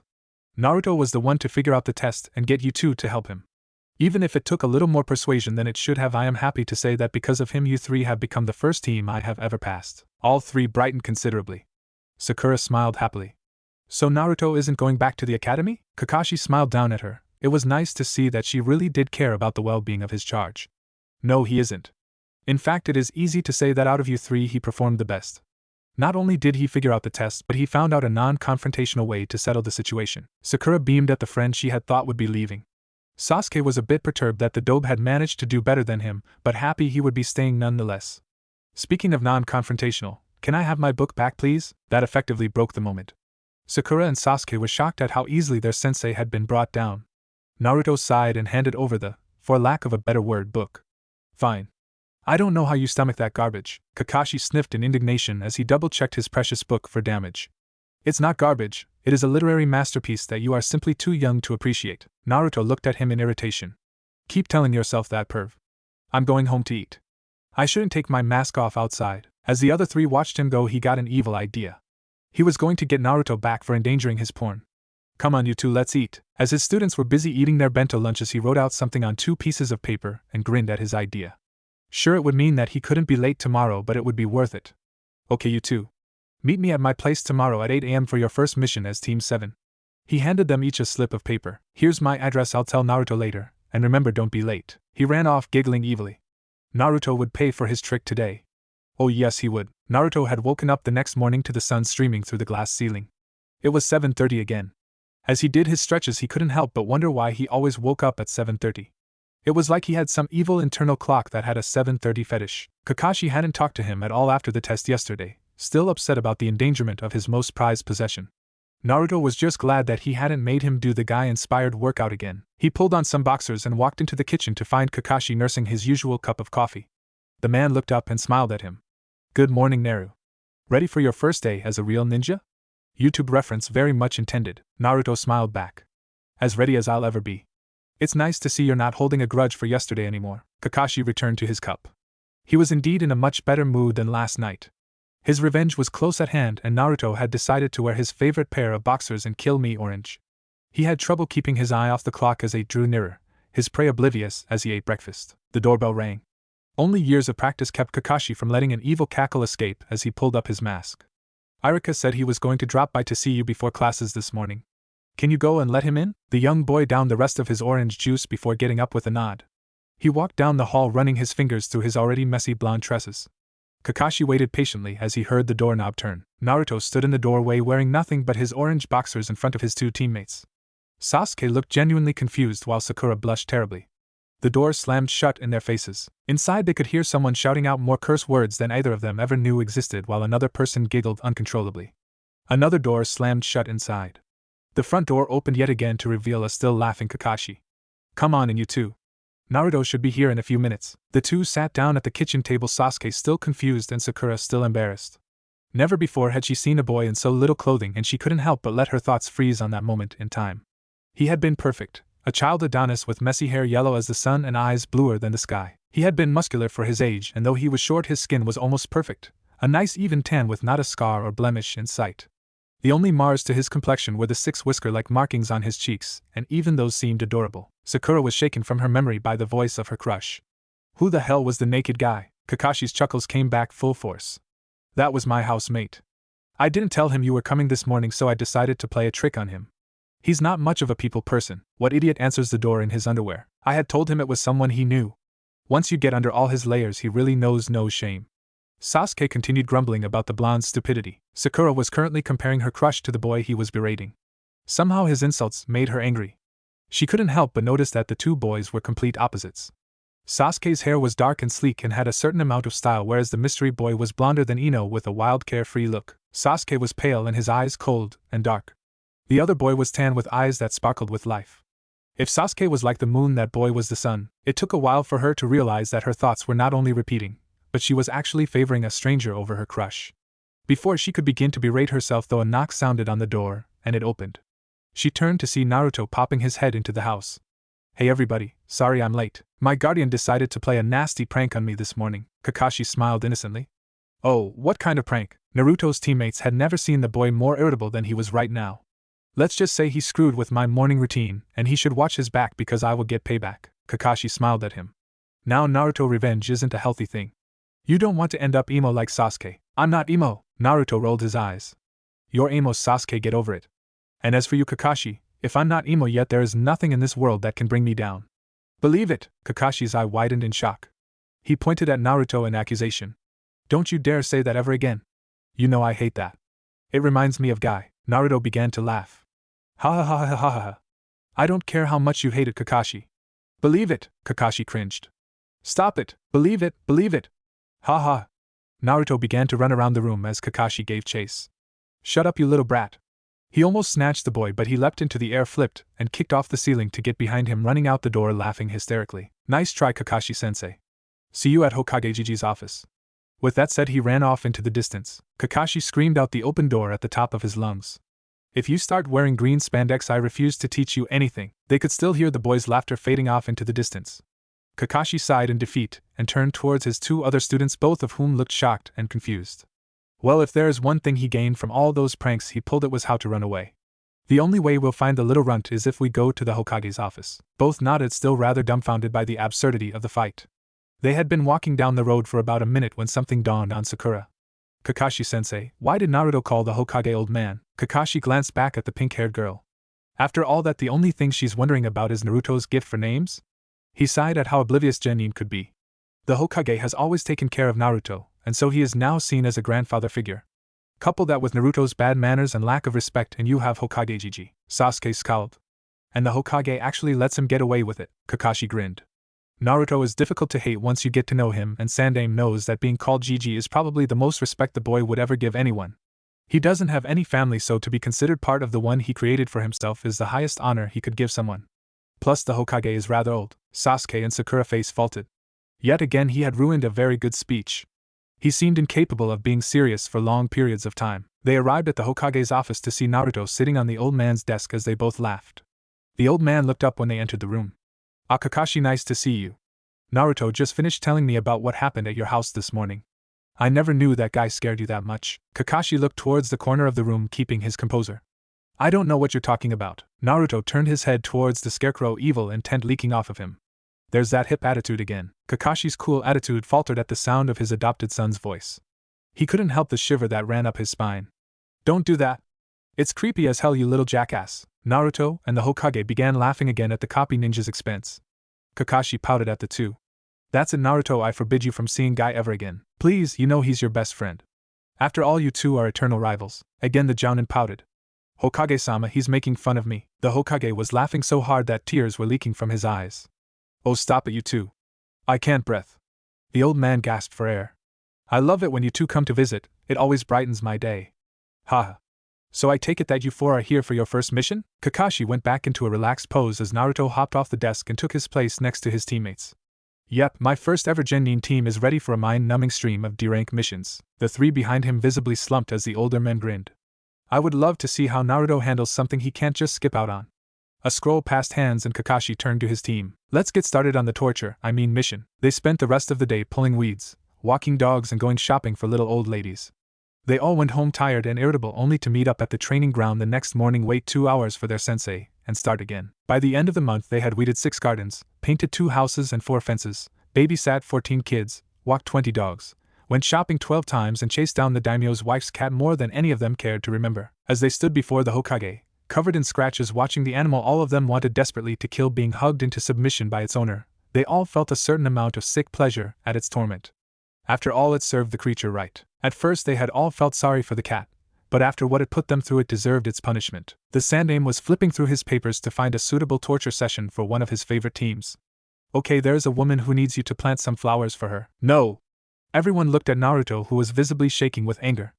I'm so sick of these missions, and if I have to buy one more set of clothes because that cat puts holes in them, I'm going to kill it. Sakura sighed. Her teammate had finally snapped. I agree with Naruto. I've had enough of these errands. She looked at Sasuke in shock. He had never spoken out to an authority figure before. Sarutobi smirked as Iruka, who had been helping him today, yelled at them for their lack of respect. I was wondering when you would crack. I must say you lasted much longer than I would have expected, Naruto. Do you agree with these two, Sakura? Sakura looked at the boys, then at that damned cat. Her mind was made up when the scratch on her arm gave a particularly strong twinge. Yes. I'm tired of these D-rank missions too. Before Iruka could start yelling again, the old Hokage held up a scroll. Well, I do have one C-rank to give you. The three immediately brightened. Kakashi sighed in relief. He didn't think he could take one more D-rank and stay sane.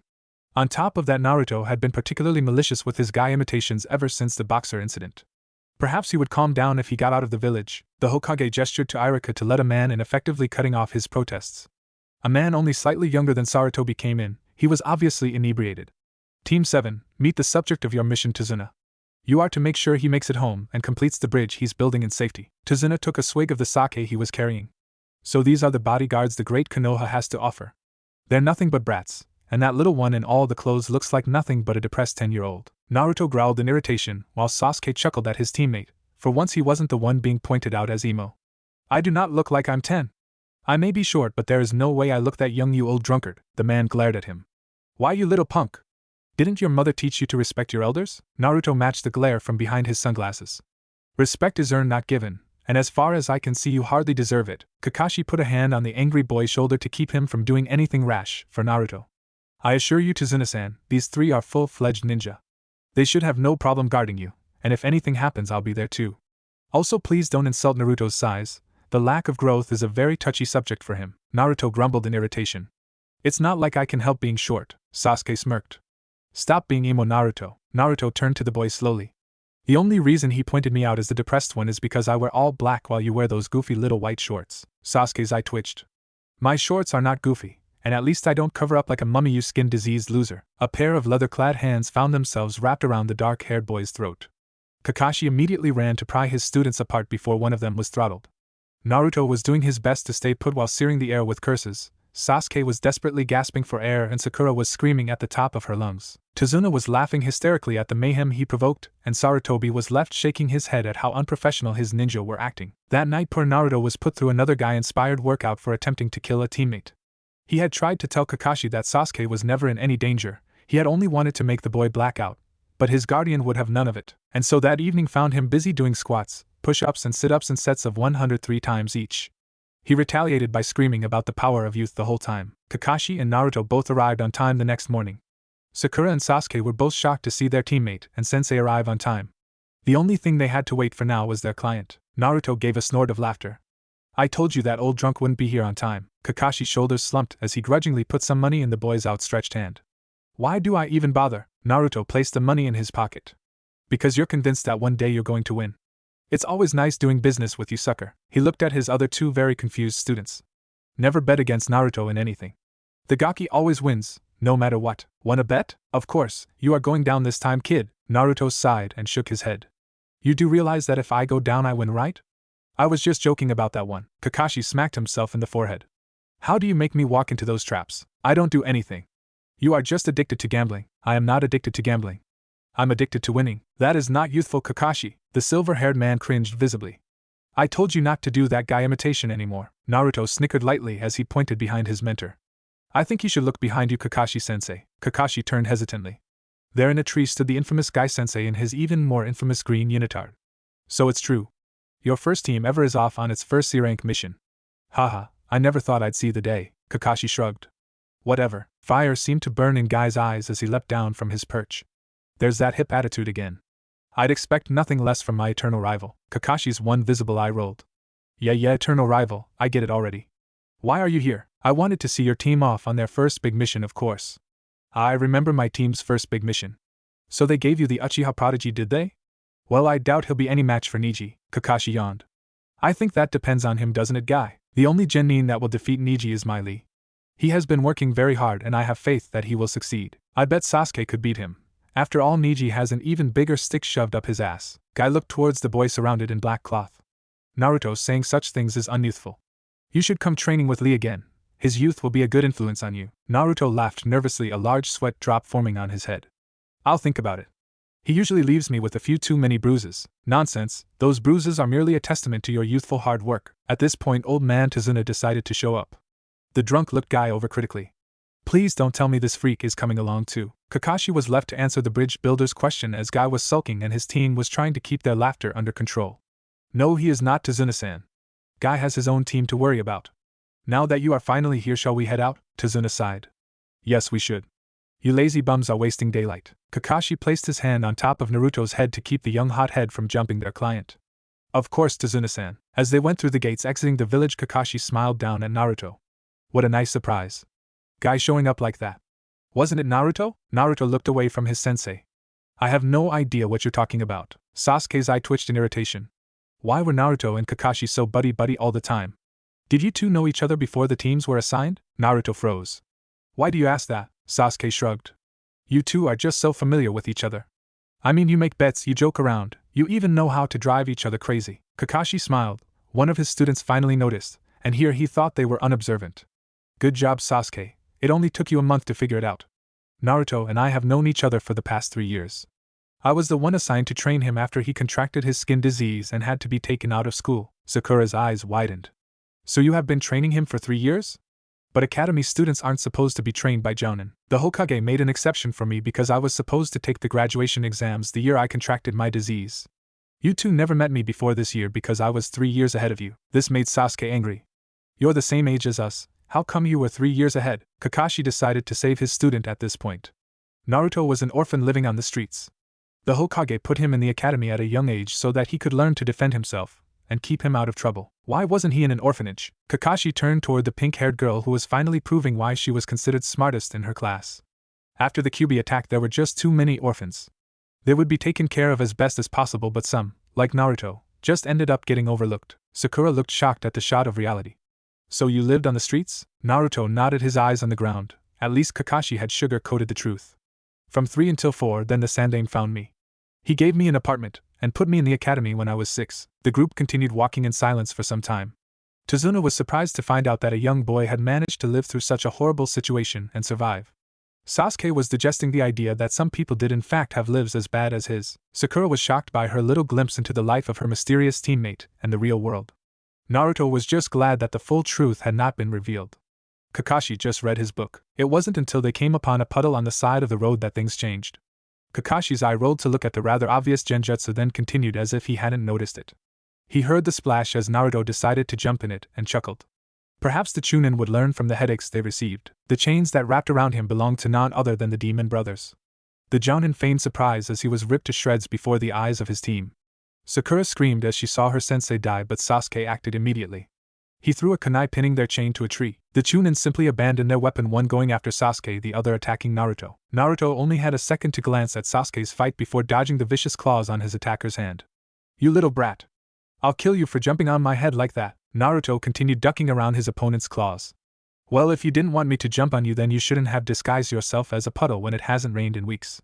With that said, he blocked the Chunin's claws with the metal plate of his glove and slid inside his guard, delivering a powerful strike to the neck. The move would have been perfect if the demon brother had not managed to free his claws and attack his unprotected back before slipping into unconsciousness. Kakashi walked back onto the path, clapping as Sasuke felled his opponent. Sakura sighed in relief at the sight of their sensei alive and kicking. Good job, boys. Now we know who those two were after. You have some explaining to do, Tazuna. The old man was about to respond when Naruto fell to his knees, gasping in pain. Sakura ran toward the boy, hand reaching for the angry red gashes on his back. Kakashi's eye widened in shock as he raced toward the unsuspecting girl. He wrenched her hand away from the injured boy right before her fingers made contact. Don't touch him. Sakura stood holding the offending hand in confusion as her teacher crouched over his injured student. She glanced over at Sasuke, who just shrugged, as confused as she was. How you doing, Naruto? You okay? The boy groaned and gasped. It hurts. All right, kid, just lie down and I'll take a look at you. Kakashi took a kunai to the back of Naruto's black shirt, revealing the tan skin and bleeding gashes. He sighed and rubbed the bridge of his nose. He looked accusingly at the bridge builder. Do you see what you have done? You lied about the danger of a mission, and now my student is dying from poison. Needless to say, the other three were shocked. Dying? Can't we take him back to Konoha for treatment? The Jounin looked at Sakura. Doctors can't touch him. Naruto's skin disease is actually a bloodline of sorts called Kagyaku, causing pain. Thanks, Bojangles, but he can't control it. I'm the only person alive who can touch Naruto without feeling the effects. I've never heard of a bloodline by that name. You wouldn't have, Sasuke. Naruto is the first person to ever have it.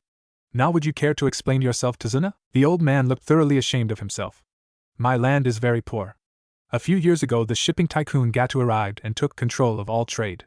He bleeds our money dry and attacks innocent people with his hired thugs. By building my bridge I am creating another means of trade which will break Gatu's hold over us. I never wanted anything like this to happen, but we could not afford a higher rank mission. I'll understand if you leave me. I just hope you can find some way to save the boy. Kakashi sighed and looked at the boy on the ground. What do you think, Naruto? Naruto slowly reached up and removed his glasses, revealing the sparkling blue eyes underneath.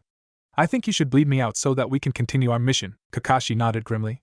Sakura, Sasuke, tie up those Chunin and set up camp.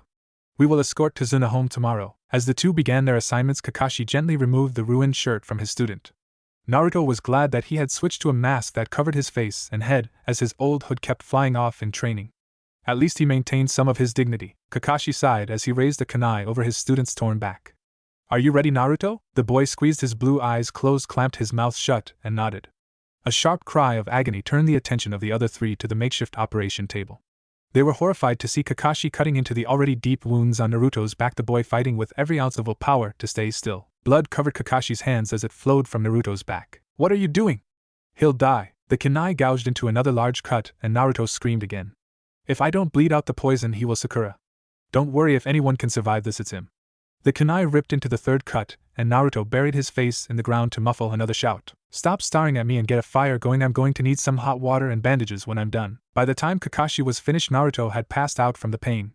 The one-eyed man bandaged up the wounds in silence, smiling as he watched them heal. The poison was gone. The Kyuubi would not close the skin if any toxins remained. Sleep well, Naruto, you deserve it. The others looked at the young man in horror. Naruto had been awake through most of the torture, and though he had screamed, he had not moved. None of them could imagine how much willpower that must have taken. Something was bothering Sasuke. Kakashi-sensei, how is it that Naruto is the first person to ever have the Kagyaku? Bloodlines are inherited traits. We don't know much about bloodlines, Sasuke, but they all have to start somewhere. Although, the way things are looking for Naruto, this one will never be passed on. What exactly does the Kagyaku bloodline do? The pink-haired girl was looking at the peacefully sleeping boy intently. The Kagyaku is a truly terrifying bloodline, both for the affected and the user. Ever since his 10th birthday, anyone who has touched Naruto has been forced to go through every bad experience of his life, and he has had more emotional and physical trauma in his short life than anyone should have to deal with. He's been through so much, in fact, that the first person ever affected by his ability went into a sort of coma. Sakura gasped. What had Naruto been through that was so awful? She glanced at his closed lids that were hiding those beautiful blue eyes. They were so kind and warm, and familiar. She had seen them somewhere before. How is it that you are able to touch him, Kakashi-sensei? Kakashi sighed at the memories. I was the one put in charge of him after the incident. I helped him get the clothes he wears so that he could be around people without worrying about hurting them.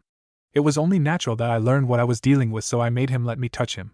It was the worst moment of my life, and it wasn't even mine. After I got through it all without having a meltdown, there was nothing else it could do to me, and I've been able to touch him ever since. So it is possible for people to touch him. He won't necessarily be alone his entire life. Kakashi sighed at Sakura's naivete and placed his hand on his sleeping student's head. It may be true that there is a way around his bloodline, Sakura, but few would be able to pay the price. Naruto would never willingly put an innocent person through that torture. He can barely put someone he hates through it. I had to force him to hold my hand that day. Sasuke looked at the only person he could consider a friend, then at his sensei. Do you ever regret it? Kakashi gave Sasuke one of his signature eye smiles. Not once in the 3 years I have taught him. Naruto is quite possibly the most remarkable individuals I have ever had the pleasure of knowing. I have yet to meet anyone with more strength of character than him. Now I think it is time for sleep. I'll take first watch, Sakura second, and Sasuke third. Each person was in their own little world that night. Sakura was trying to imagine what Naruto's life must have been like. Tazuna was thinking about his grandson's reaction to this boy who seemed to have nothing. Sasuke was wondering if he could stand up to the test of Naruto's Kagyaku. Kakashi was hoping that the blonde would forgive him for telling them so much. The night wore on. Kakashi dealt with the demon brothers when he was sure everyone was asleep. There was no reason to expose the young ninja to the harsh realities of ninja life just yet. Not when they had just learned of the hell that was Uzumaki Naruto's life. Sunlight streamed through the trees and hit Naruto's face, but that wasn't what was bothering him. His mattress seemed much harder than usual, and he felt suffocated by the mask that still clung to his face. The fact that his gloves, pants, and shoes remained also irritated him. How could he have fallen asleep without removing all of his clothes? He grudgingly opened his heavy eyelids, feeling much more drained than usual. Had he forgotten about some evil training session Kakashi put him through? There was a lot greener than he was used to, and his team was sitting around a fire eating breakfast with some old man. Suddenly he bolted upright, making Sakura scream in shock. What were all these people doing in his room? His back seared with pain, protesting the quick movement. With the pain came his memory. The mission, the attack, the poison, the revelation of one of his deepest secrets. His heart plummeted at that memory. Kakashi would have had to explain some things after he passed out. There was no way that both Sasuke and Sakura had taken the knowledge of his bloodline without asking some questions. Now he would receive nothing but pity from his two teammates, and he had no idea how much Kakashi had deemed necessary to tell them. Welcome back to the world, Naruto.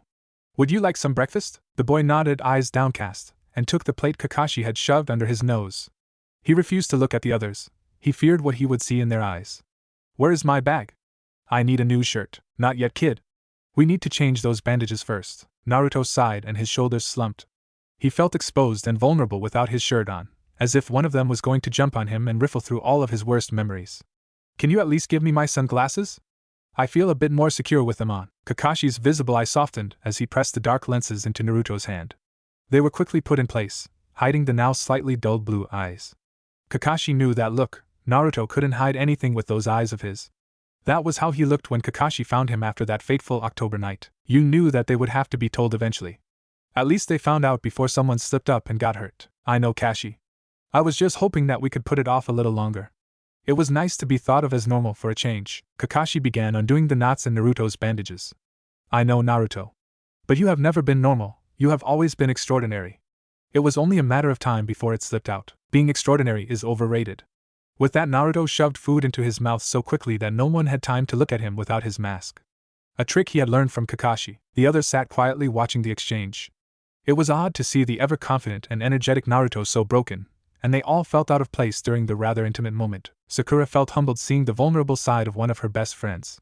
Naruto had always seemed untouchable to her, never letting anything bring him down. Now she knew that he really was. She tried to imagine what it would be like never being able to feel another person's skin against yours, living in constant fear that you might accidentally hurt someone, knowing that every time you used your power you allowed someone to see the most painful moments that you tried to hide. The last seemed like the worst to her. Allowing someone to see into the worst parts of your life was a terrible price to pay, even for such a crippling attack. She watched the bloody bandages fall to the ground, revealing a tanned upper body toned by hours of hard work. The cuts on his back didn't look so serious now. In fact, they looked like they had been healing for a week. They were much smaller than yesterday, and they were barely bleeding from his quick movements earlier. Kakashi simply cleaned them off and began wrapping them in new bandages. Her eyes followed the white gauze slowly hiding his torso from view. Were it not for the injury to his back, his skin would be flawless. No one had such perfect features, except the revelation hit Sakura like a ton of bricks. The boy from Kakashi's house. Now that she thought about it, it was painfully obvious. Of course Naruto would live with Kakashi. After all, the Jounin was the only one who could touch him. That was why they knew each other so well. That was how Naruto had gotten his hands on one of Kakashi's perverted books and thought to bring it to the test, and Kakashi must have tricked him into answering the door that morning as revenge for the hostage situation. Her eyes were wide in shock as she watched Kakashi help Naruto into a long-sleeved black shirt. Naruto was the boy that had invaded her dreams ever since he opened the door. Naruto was the Adonis who shined brighter than the sun itself. She should have realized it the second she saw those eyes. There was no way that two people could possess eyes so pure blue. A fangirl squeal was threatening to break free, but she kept her silence.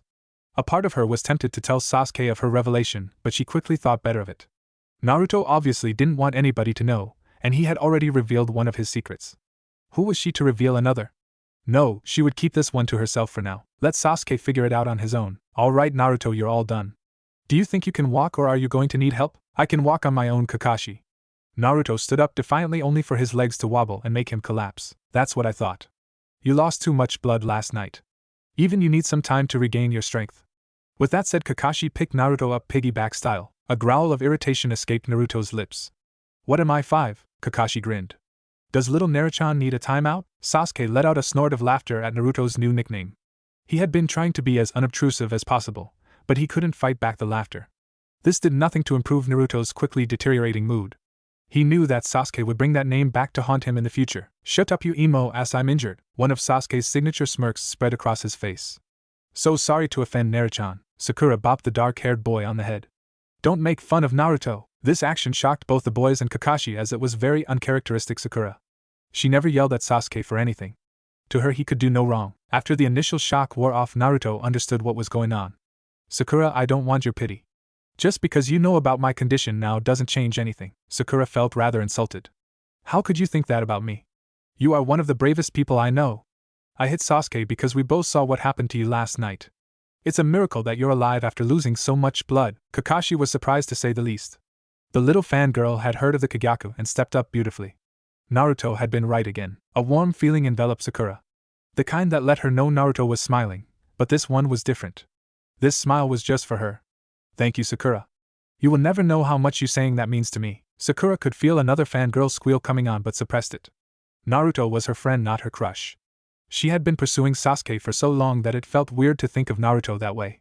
Never mind that images of him answering the door in nothing but a pair of orange boxers were swiftly replacing those of Sasuke in her dreams. No, what she felt for Naruto was different. He was a best friend that happened to look good. These thoughts rushed through Sakura's mind repeatedly as they continued the journey to Wave. She didn't come out of her stupor until Tazuna pointed out his masterpiece as they got onto the small boat ferrying them across the water. It was huge, a testament to the bridge builder's skill. And here she had been thinking that he was just an old lush. Wow, that's incredible, G-san. Thanks a lot, Squirt. And stop calling me G-san, I'm not that old. Do you have any grandkids? Yes, then you're that old. Tazuna probably would have smacked Naruto upside the head if not for the intervention of the boatman. Will you two be quiet, or do you want to be attacked? Tazuna smiled sheepishly. Naruto had a gift for making him forget the danger he was in. Unfortunately, that gift involved annoying him to death. Sorry, by this point the other three ninja were trying desperately to stifle their laughter. If they hadn't seen it happen with their own eyes, they never would have guessed that Naruto was the one who got injured yesterday. They made it to land without any more problems, as Naruto had actually kept his mouth shut. Tazuna thanked the boatman for the risk he had taken. Everyone was on edge as they walked through the forest. Their first encounter had been Chunin, and all of them knew what was coming next.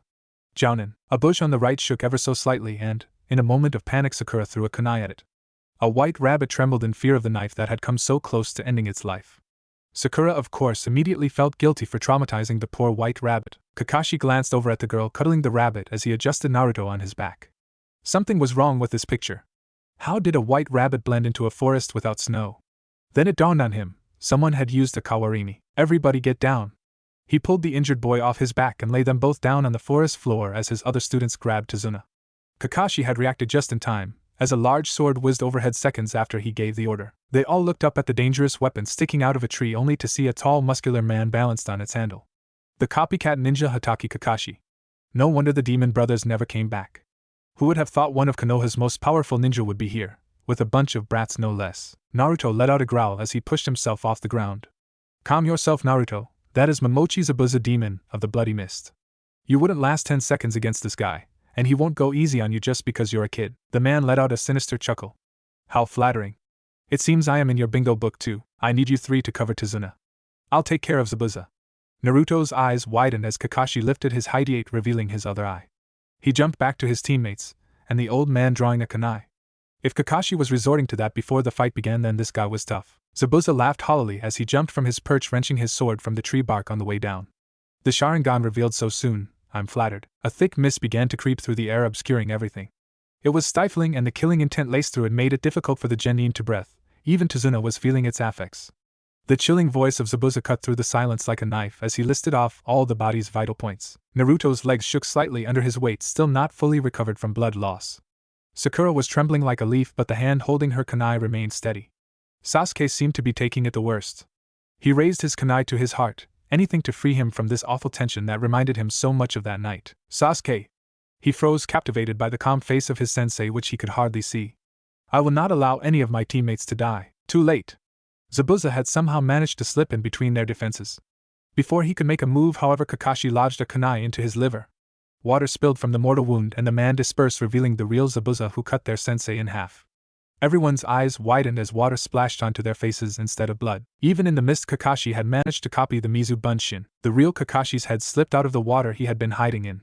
This had unfortunately turned out to be a mistake, as Zabuza trapped him in a sphere of water. The genin, seeing their sensei's plight, prepared to charge the man whose right arm was occupied. Before they made it halfway, their Zabuza made a one-handed seal, blocking them with a water clone. The clone grabbed Naruto by the arm and twisted it behind the boy's back, making him drop his kunai as pain screamed through him. The other two stopped in shock as they watched their teammates sink down to his knees, pain radiating from his injured back. Looks like this one didn't get away from my subordinates unscathed. The clone placed its foot on Naruto's back and applied pressure, receiving a grunt of discomfort. I'm surprised he's not dead already. More pressure, another grunt.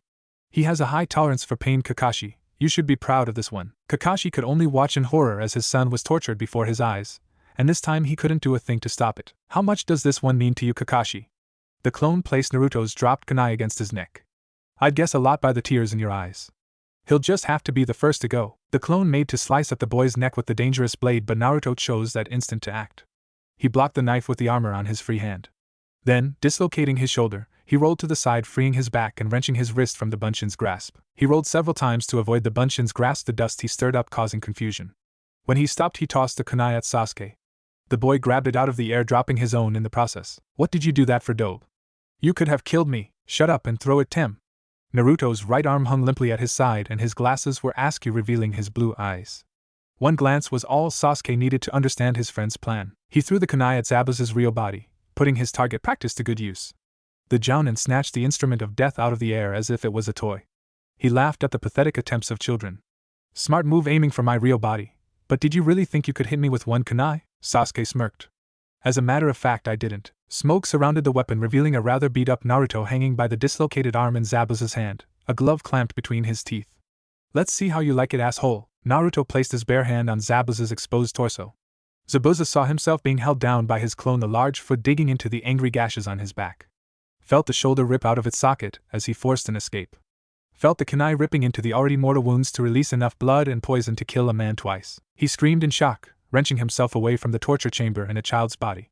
In his effort to get away from Naruto, his hand slipped out of Kakashi's water prison, freeing the copycat. Naruto fell into the water and began the difficult task of swimming to shore with only one arm. What the hell kind of technique was that? It was like I was the kid. Kakashi stood in front of the demon, an unseen smirk on his face. Naruto's skills are the least of your worries right now, Zabuza. Besides, didn't anyone ever tell you not to dish out what you can't take? The angry Zabuza charged at the copy Nin Zanbato raised. His strike was immediately blocked by a kunai. The two men faced off, challenging each other's strength, only to come to a stalemate. Zabuza pushed away from his adversary and began to form a long string of rapid hand seals, only to see Kakashi mirroring his every move. At the exact same time, two water dragons rose and began to do battle overhead, inevitably destroying each other. Zabuza was shocked.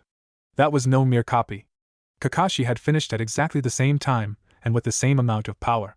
He was more hesitant this time, watching Kakashi's hands perform his exact movements as he prepared his strongest attack. His eyes widened in shock as he saw a ghost of himself over the man's shoulder. He hesitated. That was all the time Kakashi needed. He completed the last hand seal and shouted out the attack. Zabuza found himself hit by a swirling tunnel of raging water. He slammed into a tree, slumping onto the ground in an unceremonious heap. That jutsu hadn't been copied. Kakashi knew what he was going to do before he did it. Do you begin to understand now, Zabuza? I can see the future, and you're not in it. Just as Kakashi was going to finish the job, two Saban needles pierced the sensitive skin of Zabuza's neck. Kakashi checked the man's pulse, confirming his death. Thank you for wearing him down. I've been after him for some time now. A young boy wearing a white mask leapt from the trees. Your assistance in the retrieval of Momochi Zabuza will be included in my report. Now if you'll excuse me, I'll take care of the body. With that, the boy lifted Zabuza's body and disappeared. Kakashi-sensei, who was that boy? That was a Hunter Nin of Kirigakure Sakura. The pink-haired girl nodded her head as she remembered the lesson on Hunter Nin from the academy. That is so unfair. That guy couldn't have been older than us, and yet he's already an elite? The small outburst brought everyone's attention to the very unhappy Naruto. There was no doubt that the cuts on his back had been opened again. His right shoulder was still dislocated, rendering the arm useless. He was also sopping wet, having spent the entirety of the battle trying to keep his head above water while getting battered about by the attacks. He was lucky to still be conscious. Naruto, you have to remember that no matter how strong you get, there is always someone stronger. The boy rolled his now visible eyes, his glasses having been lost in the water. Just because I know it doesn't mean I have to accept it. Kakashi smiled. I suppose that's true. Now we better get going. Kakashi had only managed to take a couple steps before he froze, eyes widening. He collapsed. Kakashi-sensei, Naruto began the arduous task of getting on his feet. Don't worry, Sakura-chan. He just overused the Sharingan. It takes a lot of chakra to use for extended periods of time. Sasuke will have to carry him to Tazuna's place, and he'll be back to normal in about a week. Why do I have to be the one to carry him? Naruto had finally succeeded in standing up, and his legs buckled, making him fight for balance. You have to carry him because Sakura isn't strong enough to carry a full-grown man, and I can barely stand, let alone walk. Unless you think we should make our client carry him, because that's so professional. Sasuke sighed as he dragged Kakashi onto his back. Man, he's heavy. How far away is your house? Tazuna looked on the miniature ninjas with a newfound respect. Not far, it should only take about half an hour. Sasuke groaned as he readjusted the tall man. I was afraid of that. When they reached the house, both Sasuke and Naruto were about ready to collapse. A woman ran out of the house and hugged Tazuna. Thank God you're safe. The old man smiled and hugged her back. Tsunami, I'd like to meet the ninja that got me home safely. She finally noticed the four ragged ninjas standing behind her father. Oh Kami, they're just children. Her eyes fell on the unconscious Kakashi. Dad put him in a spare room for me. He needs medical attention. Tazuna relieved Sasuke of his burden and began dragging the man into the house while his daughter hovered around the teens. The little one can barely stand. Naruto's eye twitched at the reference to his height. I'm fine, just take care of Kakashi. But, don't worry ma'am, we'll take care of him. Just please help Kakashi-sensei. The woman nodded to Sakura and followed her father into the house. The ninja walked in behind her. Naruto collapsed onto the floor almost as soon as they got inside. Sasuke followed soon after. Sakura looked at the two boys stretched out on the floor and shook her head. Naruto, give me your gloves. Blue eyes snapped open and locked on her. Why? Sakura sighed. He was so defensive sometimes. Because I need to check your injuries, and if you don't want me to touch you, I'm going to need something on my hands. Naruto seemed a bit unsure, but he pulled off his gloves and slid them across the floor to her. She pulled them on, noticing that though he was shorter, his hands were slightly bigger than hers. Alright, now loose the shirt. As Naruto went through the awkward motions of removing his shirt, with only one working arm, he learned to fully appreciate his mask. It hid the blush caused by stripping in front of a girl. Sakura came over and began untying the bloody bandages. She pulled her medical kit out of her bag and put some more antibiotic on the wounds. How did you get so tan if you have to stay covered up all the time? He looked over his shoulder. Do you really think this is the best time to ask about something like that? Sakura shrugged. What does it matter? I'm asking, so are you going to answer? Naruto looked ahead, trying to ignore the light touches on his back. My room has a glass ceiling in it so that I can get sunlight during my down HH. What the hell was that? Sakura pulled some gauze out of her kit. I popped your shoulder back in place. Now stop whining and lift up your arms so I can bandage your back. Naruto did as he was told. You could have warned me. Sakura laughed as she began to wrap the bandages around his chest, being careful to avoid contact. If I had warned you, then it would have hurt more. She tied off the bandages. How do you feel now? Naruto rolled his shoulders a bit, causing Sakura to blush slightly as his muscles flexed and stretched. Better, but my shoulder is still a bit sore. Sakura rolled her eyes. Boys can be such wimps sometimes. Come here. Before Naruto could protest, she grabbed his shoulder and started rubbing. His face was so red by this point that it put tomatoes to shame. Sasuke smirked as he watched his two teammates. I see how it is. You just go after the boy with the best sob story at the time, huh, Sakura? The glare she shot at Sasuke could have made ice shiver, but when she looked away, her hand slipped. Before she could stop herself, her arm brushed against his shoulder. In that second of contact, she felt a sharp pain in her shoulder and the sting of antibiotics on her back. She reeled backwards in shock, falling onto the floor in a heap. Both boys snapped around to look at her in shock. Sakura, are you okay? I'm so sorry, this is all my fault. His blue eyes shone with concern and fear. I'm alright, Naruto. I only touched you long enough to feel what I just did, no big deal. Besides, it was my fault anyway. I should have been more careful. Naruto grabbed his shirt and put it on quickly in a desperate attempt to protect her. Can I have my gloves back, please? Sakura took them off and slid them across the floor just like he had done earlier. She watched as he thrust his shaking hands into the leather safety. I was right, you know. About what? He mumbled. I know what it felt like when I popped your shoulder back in. You were being a baby. The boys just looked at her in surprise for a minute. Then slowly they started laughing. Sakura soon joined them. Naruto had never been so relieved. Sakura had touched him, and it wasn't the end of the world. She wasn't hurt, and she didn't think of him as a monster. On top of that, he could still remember how soft her skin had been when it brushed against his shoulder. Kakashi's eyes opened slowly, and he immediately regretted doing so. They were full of grit, and his vision swam, making his stomach give an uncomfortable lurch. He carefully pushed himself into a sitting position, ignoring his body's protests. He hated chakra exhaustion. It felt like a bad hangover but without the fun night. His mouth was dry and his head pounded mercilessly. His visible eye cast about the room until it fell on his salvation, a glass of water and a pain pill. He took them and then began forcing his brain into gear. He remembered fighting Zabuza and a hunter Nin taking the body away. Something about that bugged him, but he chose to let it slide for the time being. He remembered seeing Naruto lying on the ground, pretty banged up from his rescue and being stuck in the middle of a Chunin battle. Naruto would need some medical attention. Then everything went black. So how did he get into this room? The door slid open and Kakashi immediately went for a kunai, only to find that his weapons had been taken. Blue eyes looking down at him from the doorway were the only thing he could see of the intruder. Kakashi visibly relaxed. It was Naruto. So you're finally up. Everyone was really worried about you. Naruto sat down beside his sensei's bedroll. Kakashi noticed that his movements showed no signs of lingering injury. His other two students came in as well, taking places beside him. How you feeling, Kashi? The Cyclops shrugged lazily, though immediately regretted it as even that movement hurt. Okay, I guess, although I wish those painkillers would kick in faster. How about you? Who fixed your shoulder? Sakura-chan took care of it for me. She's really good at fixing injuries, and she even thought of borrowing my gloves so that I wouldn't hurt her. Sakura smiled proudly at the compliment to her skill. Kakashi smiled. So nothing bad happened? Sakura shook her head. Everything went fine. Although my arm slipped when Sasuke-kun distracted me and I felt Naruto's shoulder getting popped back into the socket. He was being such a baby about it too. Kakashi laughed lightly. Well, I suppose it's easier to say that when the pain isn't real. All three genin looked confused. What do you mean not real? Naruto nodded at his pink-haired teammate. She felt it. Doesn't that make it real? Kakashi thought for a moment. I suppose I never told you what it is like to touch you, did I? Naruto shook his head. I guess it never seemed important since I was reliving your experiences and you already knew how bad it was, but it's not the same. Naruto was puzzled. If they were his experiences, how could they be different for someone else? You see, Naruto, we only see and feel your memory. Each moment happens in seconds. This makes it harder to handle when going through your whole life because there is no time to recover. But it also makes it easier when going through short experiences because it is over in a flash. When we let go of you, our pain disappears because it was never real for us, whereas yours lingers. We don't physically go through your experiences, only mentally, so there is no lingering feeling after it is over. We can still remember everything we saw and felt just like you, but it isn't as strong because they aren't our memories. Naruto still looked confused as his teammates processed the information. I don't get it. It's like a genjutsu. Sasuke's thoughts had taken a dark turn. The technique his brother used on him was still fresh in his mind. Sakura shook her head. In theory, yes, but the Kagyaku is different from genjutsu. It's more like an echo of the pain. Kakashi nodded. That is a great way of putting it, Sakura. Now on to the important things. Where am I? How did we get here, and is there food? The three simultaneously slapped their foreheads in irritation. He had done it again. Kakashi could not get through one speech without being Kakashi. Sasuke was the first to recover and answer his sensei's questions. We are at Tazuna's house. I carried you and you have to drag your lazy ass to the kitchen. That word, drag, it bothered him. Why did he feel like he was missing something important? Kakashi's eye widened as the realization hit him. That Chunin dragged Zabuza's body away.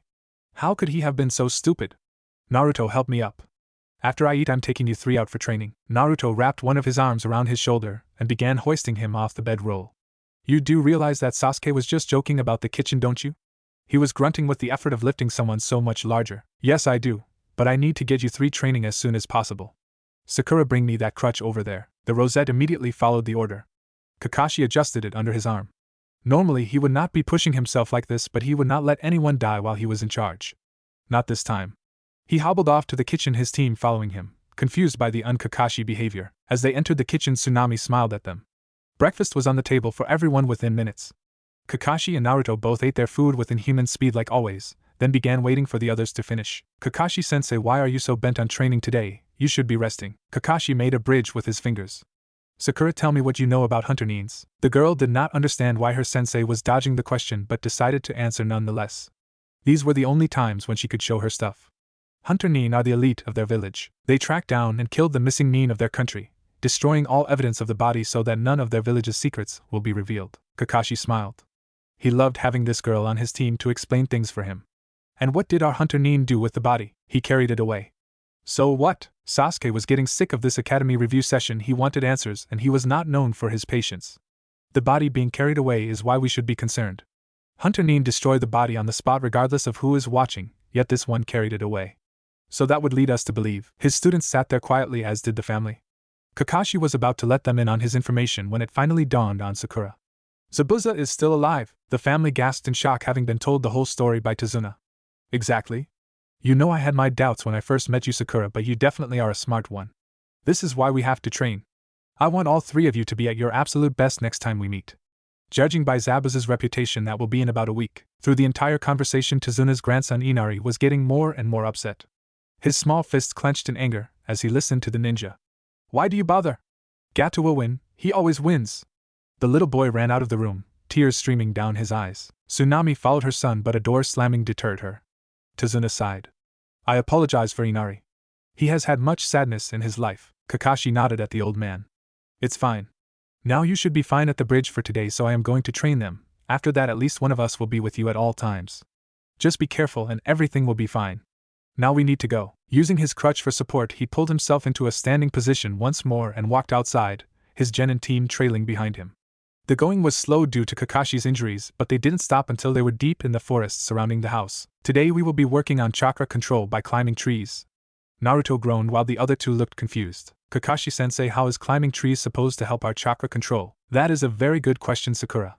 It will help because you are not allowed to use your hands. Again he got two very confused looks. Naruto, could you please demonstrate? I'm still a bit unsteady. The short boy sighed. Hi, Kashi. He placed his hands in the ram's seal and his eyes closed in concentration. A small cloud of dust rose around his feet, then with eyes snapping open he charged forward and ran up the tree. He was about halfway up when he lost his grip and fell back to the ground, flipping so that he wouldn't hit his head. Kakashi frowned at his son. Someone has been cutting corners on his training again. Naruto gave a nervous laugh, his hand immediately going behind his head.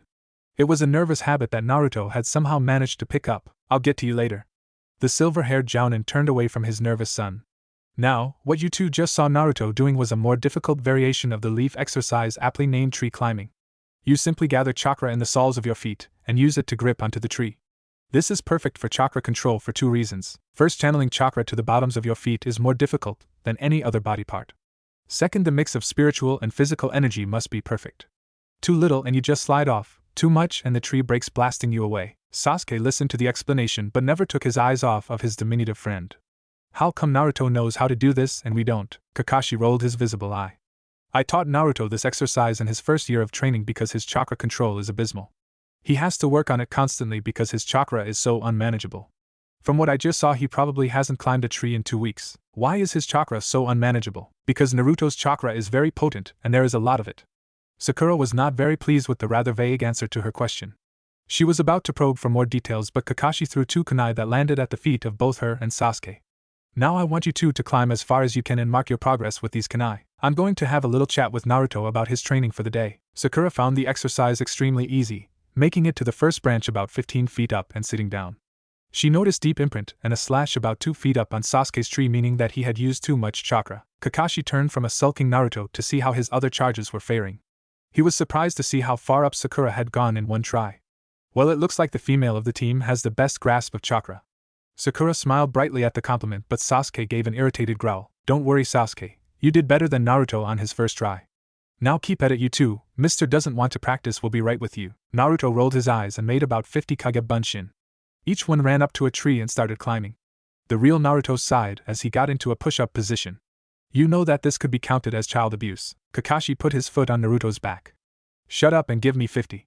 He didn't remove his foot as his student began his exercises. About an hour later found Sakura taking a break. Sasuke continued charging up the tree, gaining inches each time.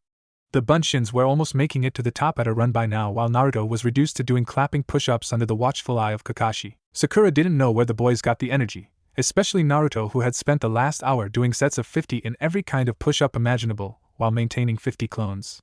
As he finished the last push-up, one of his clones finally made it to the top of a tree.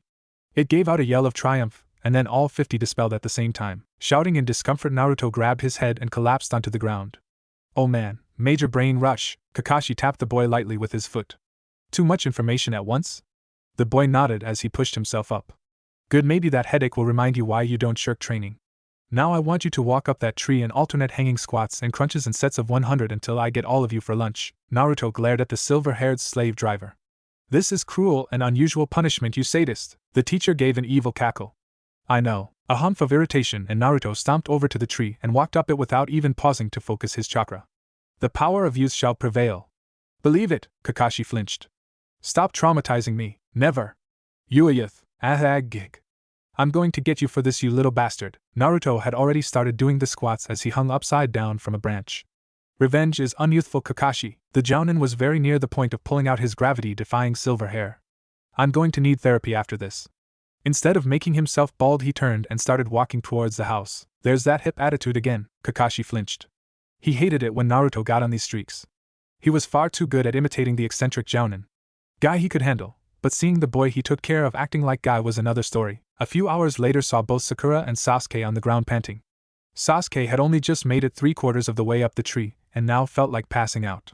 Naruto was still hanging upside down doing his assigned workout, though his clothes were sticking to him from sweat, and his breathing was ragged. Both resting Genin watched him with some sick fascination. Where does he get the energy? Sakura didn't know how to answer Sasuke. Naruto, why don't you come down and take a break? You look like you are going to pass out. It was true. His legs and stomach screamed in protest at every movement, and each one to more effort than the last. His clothes were drenched with sweat, and his mask was suffocating, but he pressed on. I'm not stopping until that pervert gets back here. I won't give him the satisfaction of knowing that he got me to give up. I always finish the training he gives me, and I'm not going to stop that now. Sasuke's eyes widened as he watched his friend push onward. He could tell that it was only pure stubbornness that kept Naruto's body from shutting down. The black-haired boy got up and focused his chakra. If Naruto wasn't going to stop, then neither was he. Again he began running at the tree. A few minutes later Kakashi strolled into the clearing to see the boys still going. All right, you two, that's enough training for now. You all need some food and a break. Naruto still hung upside down while Sasuke returned to the ground, very ready for some food. Is this all, Kashi? I could keep this up all day. His blue eyes closed slowly and the chakra in his feet dissipated, leaving him to fall towards the ground. In a burst of strength she didn't know she possessed, Sakura leapt forward and broke his fall. Kakashi sighed. Let's get the baka back to the house. He'll be fine with some food and rest. Between Sasuke and Sakura, Naruto's weight was easy to bear, and they made it back to Tazuna's with little incident. Once inside, they left Naruto's unconscious form in the living room and went to wash up. Kakashi stayed and pulled the mask off of Naruto's face so that he could breathe freely, revealing the blonde hair and boyishly handsome face. Then he removed his shirt so that Naruto lay half naked on the floor. Kakashi knew that Naruto passed out largely due to the heat caused by his clothing coupled with exhaustion. As he went to grab a canteen of water from the kitchen, a head of pink hair peeked around the corner. Sakura approached Naruto's sleeping form with all the silent grace that comes with being a female ninja. She crouched down next to him and looked at his peaceful face, her lips curved in a smile. I see you found out who my roommate is. Sakura jumped at the sound of Kakashi's voice but quickly regained her composure when he didn't seem mad. I've known since the day after the demon brothers attacked. Kakashi's eye closed in one of his smiles. I figured you would be the one to figure it out. He walked towards the two teens on the floor. Does Sasuke know as well? Sakura's eyes returned to her snoozing friend. I didn't tell him, if that's what you're asking. It is Naruto's secret to reveal, not mine. Kakashi looked on the young girl with even more respect. She really had matured in these past few days. Sakura was blossoming right before his eyes. He saw her hand move towards the sunny yellow hair of his charge but stopped it before her fingers found its softness. Don't want you to accidentally touch his skin. Who knows what you might see? The girl frowned as she pulled her hand back.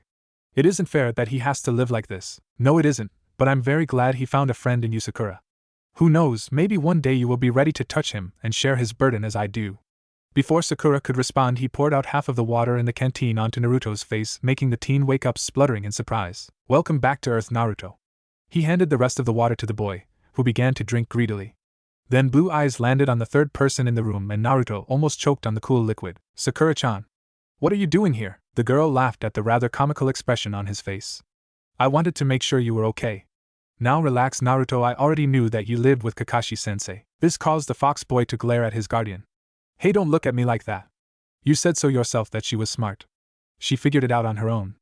Now I suggest that you finish that water and put on a fresh mask before anyone else walks in. Naruto bolted down the liquid like he did his food and took the fresh mask in Kakashi's hand. Within seconds, the bright hair and handsome face were concealed beneath thin black cloth. I'm going to run and change my clothes. I must reek from all that sweat. With that, he went to his room, passing Sasuke on the way. The genin turned to watch him go, and his sharp eyes fell on something strange. Where did the wound on his back go? There isn't even a scar there. Kakashi flinched. He was hoping that neither of them would notice that. Now he had to make up a believable cover story on the spot. He racked his brain furiously before smiling as he landed on pure gold. Well, Naruto can't be touched by most people, right? So that means no doctors. Because of that, his immune system and cell regeneration are far above that of a normal person, which is why he didn't die of blood loss when I got rid of the poison.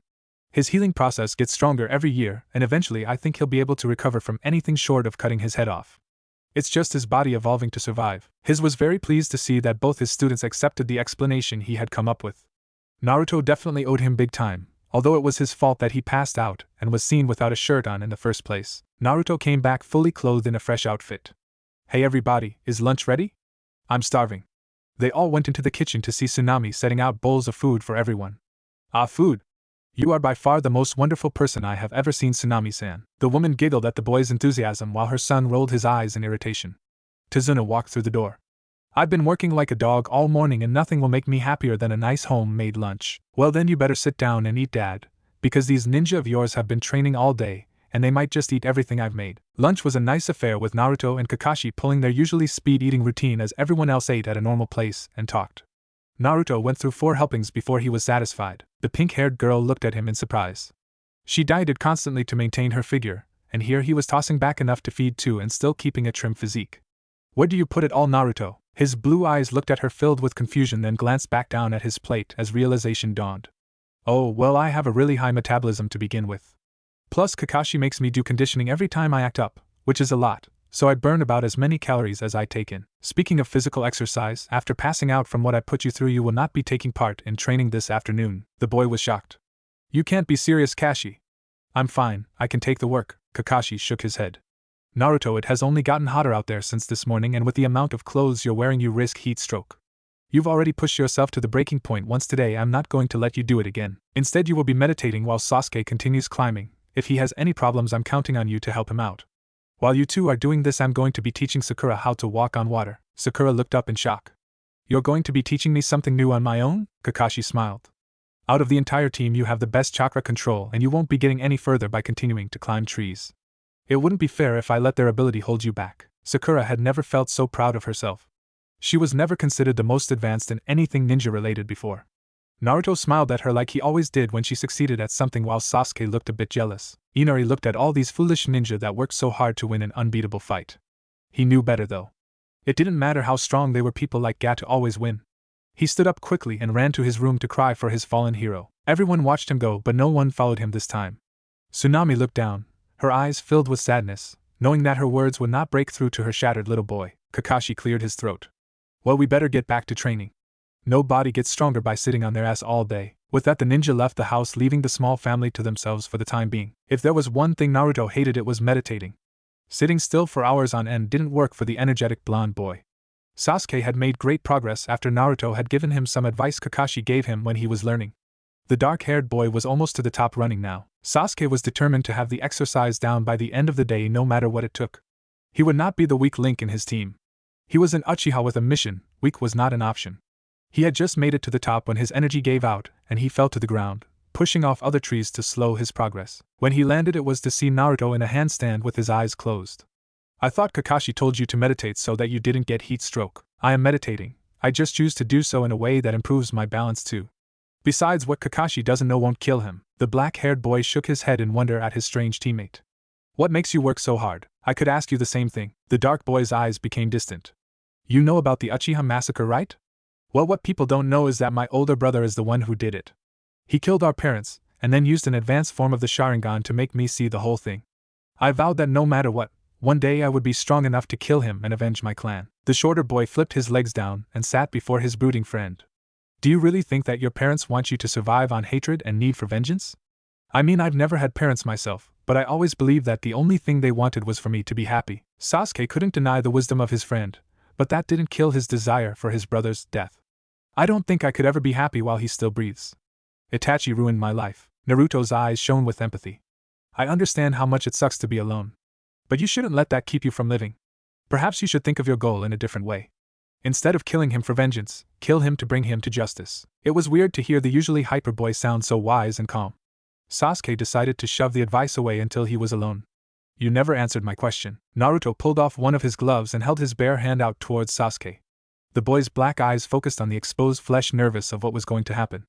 I've been alone my entire life, and all but a few people in the village hate me. I've been attacked more times than I can remember, and my bloodline evolved as a way for me to protect myself and survive. Why do they hate you? Naruto had been prepared for this question. I was born on the day the Kyuubi was defeated. Because of that, I became the village scapegoat. With the demon gone, they needed somebody to take out their frustration out on. I was just the one unlucky enough to be chosen. I fight to protect the few people who see me for who I really am and to change the opinions of everyone else. He pulled back his hand and put his glove back on. The Hokage always says that I was smiled upon by Kami, because only an angel could forgive what I've been put through so easily. That isn't true though. I don't forgive as easily as he thinks. I just refuse to stoop to their level. Sasuke looked at his friend in shock. If Naruto was telling the truth, then his life had been much more difficult than his own. I don't think I could ever be as noble as you, so for now I'm going to cling to my revenge. But one day I hope I'll be strong enough to shake your hand without the gloves. Naruto smiled at him. I always knew there was more to you than the emo exterior. Sasuke stood to return to his tree climbing. Now you just sound like Kakashi Naruchan. The next morning found the team separated yet again. Kakashi had sent the boys to continue climbing while Sakura went for the morning shift at the bridge. Sakura had picked up water walking almost as easily as tree climbing, only falling in a few times. By the evening she had been running around on the water surface as if it was solid ground. Kakashi smiled as he realized that he had a team of 3 protégés each in their own right. In addition to Sasuke's previous title of genius due to how well he picks up all aspects of shinobi life, he also had Naruto and Sakura. Naruto was of course not the brightest crayon in the box, though much smarter than he let on, but he worked incredibly hard, a genius of hard work as Guy would put it. Then there was Sakura, smart and delicate. Originally he had pegged her as the weak link, but her chakra control was perfect, revealing that with a little hard work she had almost unlimited potential. The masked Jounin couldn't wait until the Chunin exams when he could rub his perfect team in all the other instructors' faces. Naruto and Sasuke could both consistently make it to the top of the trees by this point, but Kakashi had deemed them unready to walk on water. So instead of proceeding, he had given them each a set of weights and forced them to repeat the exercise. An extra 10 pounds on each limb didn't seem like much, until you put it all together and tried to defy gravity. In their first attempt, both boys only found themselves able to make it halfway before falling. Grumbling, they continued attempting to make it to the top with the added weight. Why is it that Sakura is ready to walk on water but we aren't? I mean, we both made it to the top yesterday, so why can't we move on to something new? The blonde grunted as he fell towards the ground yet again. Don't ask me. I've been doing this for 3 years and he still hasn't taught me how to walk on water. At least you've only been doing this crap for 1 day. That's right. You have been doing this a lot longer than me. The dark-haired boy smiled, no longer feeling like the weakest on the team. His Uchiha pride swelled up. So I guess that makes me stronger than you. After all, it only took one day for me to reach the top. Naruto glared at his friend. Like your emo ass could ever beat me in a fight.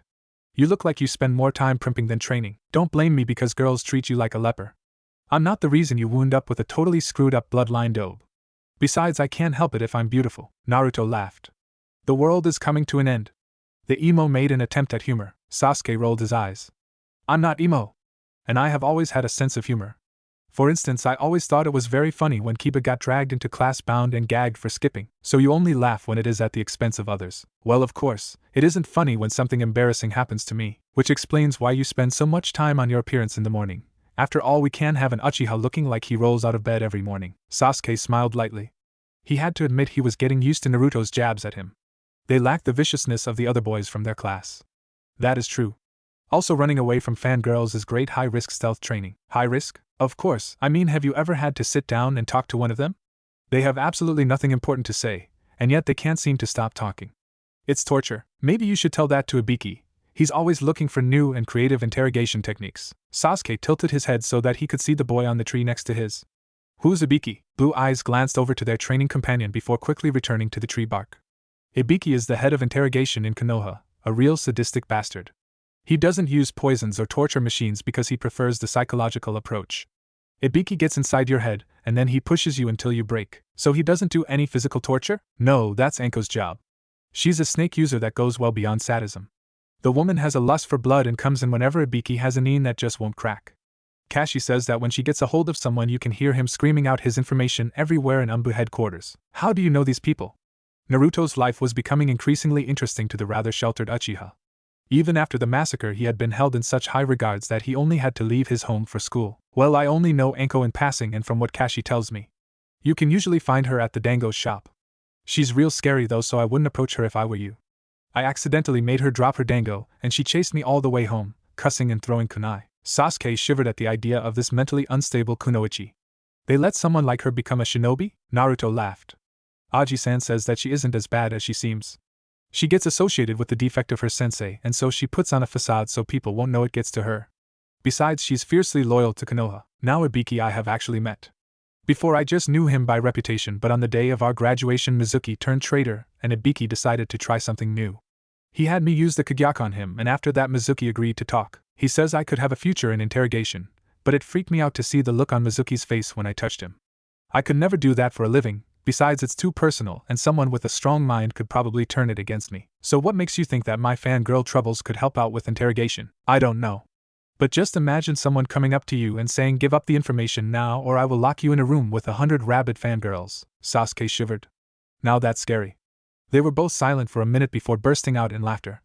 The image of a hardened criminal screaming to be let out of a room filled with gossiping screaming fangirls, who all bore a resemblance to Ino, was stuck in their heads. Both boys lost their concentration and fell from the trees. They had both been a few feet from the top, but hadn't noticed their progress due to the amusing conversation. Everyone met up in the house for lunch. Sakura looked exhausted, which was explained when Tazuna told them about her physical training. Kakashi was glad to hear that she had only taken one 5-minute break every hour. The boys also seemed tired, but both were happy to say that they made it to the top of their trees with the extra 40 pounds Kakashi had given them.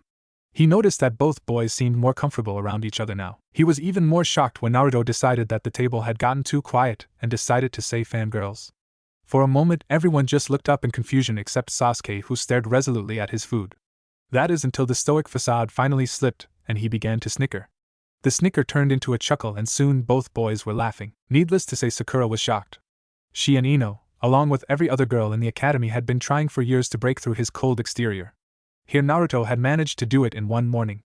Kakashi was making a mental note that sticking those two together for training yielded remarkable results. The laughter made little Inari very upset. Stop it. The two boys made no response to his quiet request. Stop it. How can you laugh like this when you are all going to die? Naruto rolled his eyes in exasperation. Here he was having a great lunch break, and this kid has to go and ruin his buzz. Wow, Sasuke, we finally found someone even more emo than you. Sasuke snickered lightly. It had been years since he had honestly laughed, and he was loath to stop. Stop laughing. Don't you understand that Gato is going to kill all of you? Naruto had had about enough of this. He finally gets Sasuke to act like a human, and this kid walks in to ruin it all. We all die eventually, kid, and we have grown up being told that, as ninja, We will most likely die by someone else's hand. Most ninja don't make it to middle age, so forgive me for trying to enjoy the time I have on this world. Inari's eyes filled with tears. Stop talking like you are so brave and smart. You don't know anything. With that he ran out of the room crying. Tsunami stood and quietly began clearing the table. It seemed that a quiet, happy meal was impossible in this house. Tazuna cleared his throat. Please forgive Inari. He has been through a lot for his age. Gata killed his father figure Kaiza, crucified him in front of the whole village as an example, all because he was the only one brave enough to stand up for us and fight. Kaiza was a hero in this town, and Inari thought he was invincible. He doesn't believe in heroes anymore. Naruto gave a little huff. Sounds to me like someone needs to knock some sense into that kid. Kakashi put his hand on Naruto's head. That isn't our place, Naruto. You have to realize that not everyone is as strong as you. Just because you can push emotional trauma to the side and move on with life doesn't mean that others can. Naruto slumped in irritation. Which is exactly why those of us who can move on should help others do the same. You can't fix everything, Naruto. Besides, you don't have time to carry the whole world on your shoulders. You have the afternoon shift at the bridge. And no training out there. I don't want you coming back with heat stroke. Naruto groaned.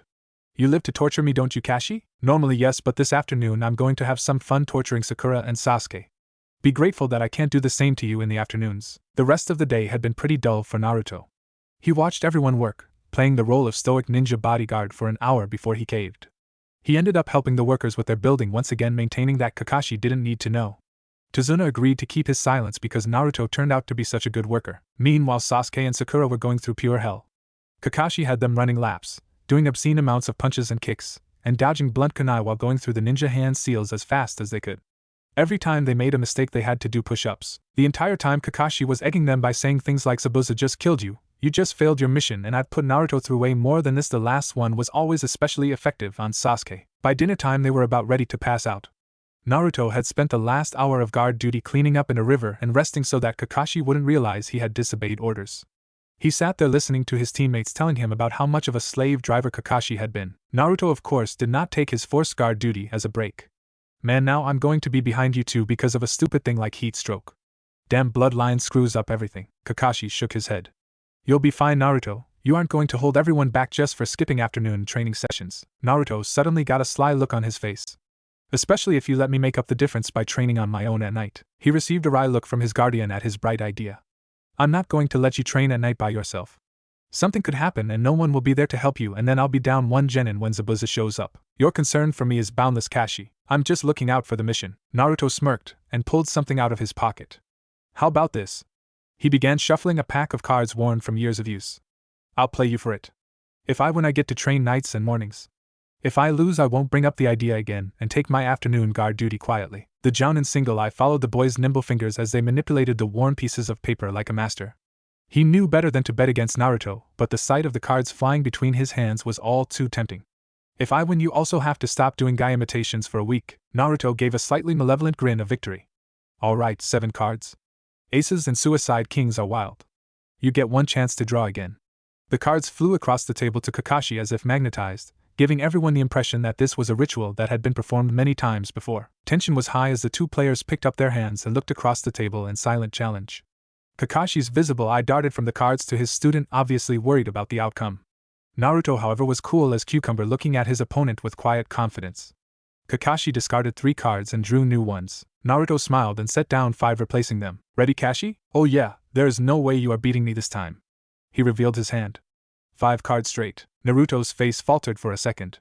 Wow, Kashi, that's a really good hand. Kakashi grinned, convinced he had won. But it looks like the power of youth has won this round. He placed his cards on the table. Royal flush. Kakashi's visible eye widened in shock and what could be seen of his face went pale. No way, best 2 out of 3, not a chance. You knew the risk and lost fair and square. Now if you'll excuse me, I'm going out to train. The power of youth prevails. Kakashi slammed his head down onto the table in frustration. This is my punishment for teaching a 10-year-old kid how to play poker. Sakura's eyes widened. You taught him when he was 10? I was a shinobi in my 20s who was suddenly landed with a half-grown kid used to living on his own. I had no experience, no help, and I had to do something to get rid of the tension. It's not like he was going to respond to the overprotective parent figure when he had been taking care of himself his whole life. But you corrupted him.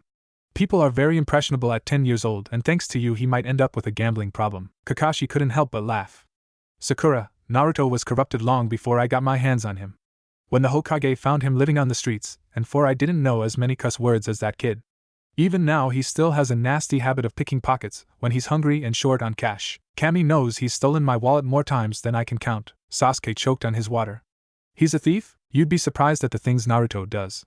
He only seems innocent and goofy because that's what he wants you to see. When it comes to matters of survival, Naruto has almost no conscience. That's what you get when you grow up without anyone to set a good example. But both you and the Hokage say he's a good person. Kakashi nodded. He is a good person, Sasuke. Naruto would never hurt anyone without reason and only steals when he feels he needs it. I've had to kill people in battle. Those people had families, possibly children, but I had to do what was necessary to survive. Does that make me a bad person? I suppose not. Sometimes people do bad things for good reasons. It is often very difficult to gauge what is good and evil. Sakura suddenly looked around the table. Where is Inari? Tsunami's eyes flashed forlornly towards the hall. He decided to eat in his room tonight. He says that he doesn't want to be around such fools. Sasuke snorted. I was wondering why everything was so quiet tonight. Kakashi glared at him. Sasuke, show some respect. The morning sun rose to find Naruto splayed out on his back in the middle of a clearing fast asleep. He had of course overdone it, as was usual for him when he was serious about something. A feminine figure walked into the clearing, a basket of herbs at their side. Slender and pale hands reached out towards the sleeping boy's vulnerable neck, fully prepared to strangle the life out of it. Naruto snorted and the hands hesitated. Instead they nudged his shoulder. You'll catch a cold if you sleep out here. Naruto's eyes fluttered open at the calming voice to see a very pretty and kind girl. He let out a huge yawn. Sorry, I must have fallen asleep while training. Thank you for waking me up. If I'm late for breakfast my sensei will kill me. So you're a ninja then? Yeah, I guess the whole training comment gave me away. I'm Naruto, by the way. Haku. Now that Naruto was awake, he began to observe the girl like Kakashi had trained him to do, taking in every detail, including the slightly evident Adam's apple. So what's a guy like you doing out here so early in the morning? Haku paused, startled by the 13-year-old boy's choice of words. So you noticed I'm a boy, impressive. I thought you were a girl at first, but the Adam's apple gave you away. I think the choice of pink causes the gender confusion. I suppose you're right. I'm out here collecting medicinal herbs for an injured friend. Could you use any help, Haku? The effeminate boy smiled and nodded. As they began plucking the small plants, he started up a conversation with the likable Konoha genin. So why do you train so hard? Right now to protect Tazuna, but on a wider scale to become Hokage and finally earn some respect in my village. Do you have any precious people to fight for? Of course I do. There's the Hokage, who got me off the streets and gave me my own apartment. Iruka-sensei and the owners of Ichiraku became my first friends and saved me from my personal hell. And then there's Kakashi, who has trained and taken care of me for the last 3 years. Then there's my teammates and all my friends who make me feel like a normal kid just like them. Haku smiled softly. It sounds like you have a lot of people to protect. I sure do, and each of them was hard-earned. How about you? Do you have any precious people? I do indeed. The man who found me on the streets as a child and took me in as his student. Naruto smiled at the boy. Sounds like we have a lot in common. He looked at the position of the sun in the sky. Oh shit, I've gotta go if I want to make it back for breakfast. It was nice talking to you, Haku. Haku watched the boy run off and smiled sadly. We will meet again soon, Naruto-kun. Only next time it won't be as friends. I wish things could have been different. We might have been friends, you and I. He picked up his basket of herbs and returned to the hut. Returned to Zabuza. The next several days were spent in the same manner, the only difference being whether Sasuke or Sakura took morning guard. Naruto's nighttime training sessions went well also, although he was sure to get back to the house in time to sleep. The scolding he received from Kakashi that first morning was hardly worth the trouble. Inari had pretty much retreated to his room during meal times, much to the dismay of his mother. Other than that, everything had been fine for the Konoha ninja. As they gathered around the dinner table on the 6th day, Inari joined them again. His mother had refused to serve his meals in his room that day, and the hunger finally got to him. He sat at the table, sulking quietly. Kakashi had recovered well by this point, and had spent the day stretching out sore muscles and getting rid of kinks. He looked around the table. Sasuke was busy working on his second helping of food while Sakura chattered merrily with Tsunami about girl stuff. Naruto, who had already inhaled 4 helpings, sat with his head on the table, content to rest before his evening training. I'm very proud of the progress you 3 have made this week, but I'm afraid we've run out of time for preparation. Tomorrow all 4 of us will be at the bridge with Tazuna. He's reached the final stretch and Gat is probably getting desperate, not to mention that if I'm better there is no doubt that Zabuza has recovered too. Naruto looked up at his sensei with a lazy cast to his blue eyes. No matter. We've all gotten a lot stronger this week. Between the 4 of us we should have no problem taking care of both Gatu and Zabuza. Inari's fist clenched. Tsunami saw the movement and knew that trouble was brewing. Why? Why do you work so hard for a fight you can't win? Naruto growled in irritation. This kid was getting on his last nerve. Who says we can't win? What are you, psychic? Because you seem pretty sure of your predictions. I don't need to be psychic. I've seen what Gato can do. You have no idea what it's like. You run around believing that everything will turn out fine and good will always win, but it doesn't. You have no idea what pain and suffering is. That was the last straw. He moved so fast that even Kakashi couldn't stop him from leaping across the table. He threw his hand out to hit the startled little boy but stopped centimeters from his face. It was then that the others realized his skin was exposed. They all tensed, terrified at what he was going to do, and preparing to drag him off the little boy. I've been through things that a little brat like you couldn't even imagine. If I were to touch you right now, your mind would probably shatter from my memories. Don't tell me that I don't know what pain is when I've lived through it my entire life. So you lost your father, big deal. You still have people that love and care about you. He died as a hero, and you should respect that, not wallow in your own self-pity. Not when others have it so much worse. His fingers twitched menacingly as he glared at the terrified boy before him. You should be proud that your father died trying to protect you and the people of this village. Stop acting like a martyr because people who give up and cry don't deserve the life they are given. He clenched his naked hand now centimeters from the boy's face. Kakashi was about to get up and restrain his student when the fist returned to his side. I'm going out to train. I'll see you all in the morning.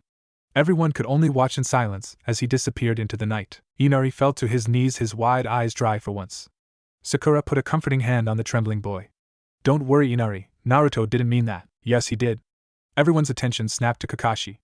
I've never seen Naruto get so close to losing control like that. He meant every word. The small boy finally began to cry again. Why would he say something like that to me? You have to understand that Naruto is a fighter, Inari. He has spent his entire life alone and surrounded by people that wanted him to give up and die.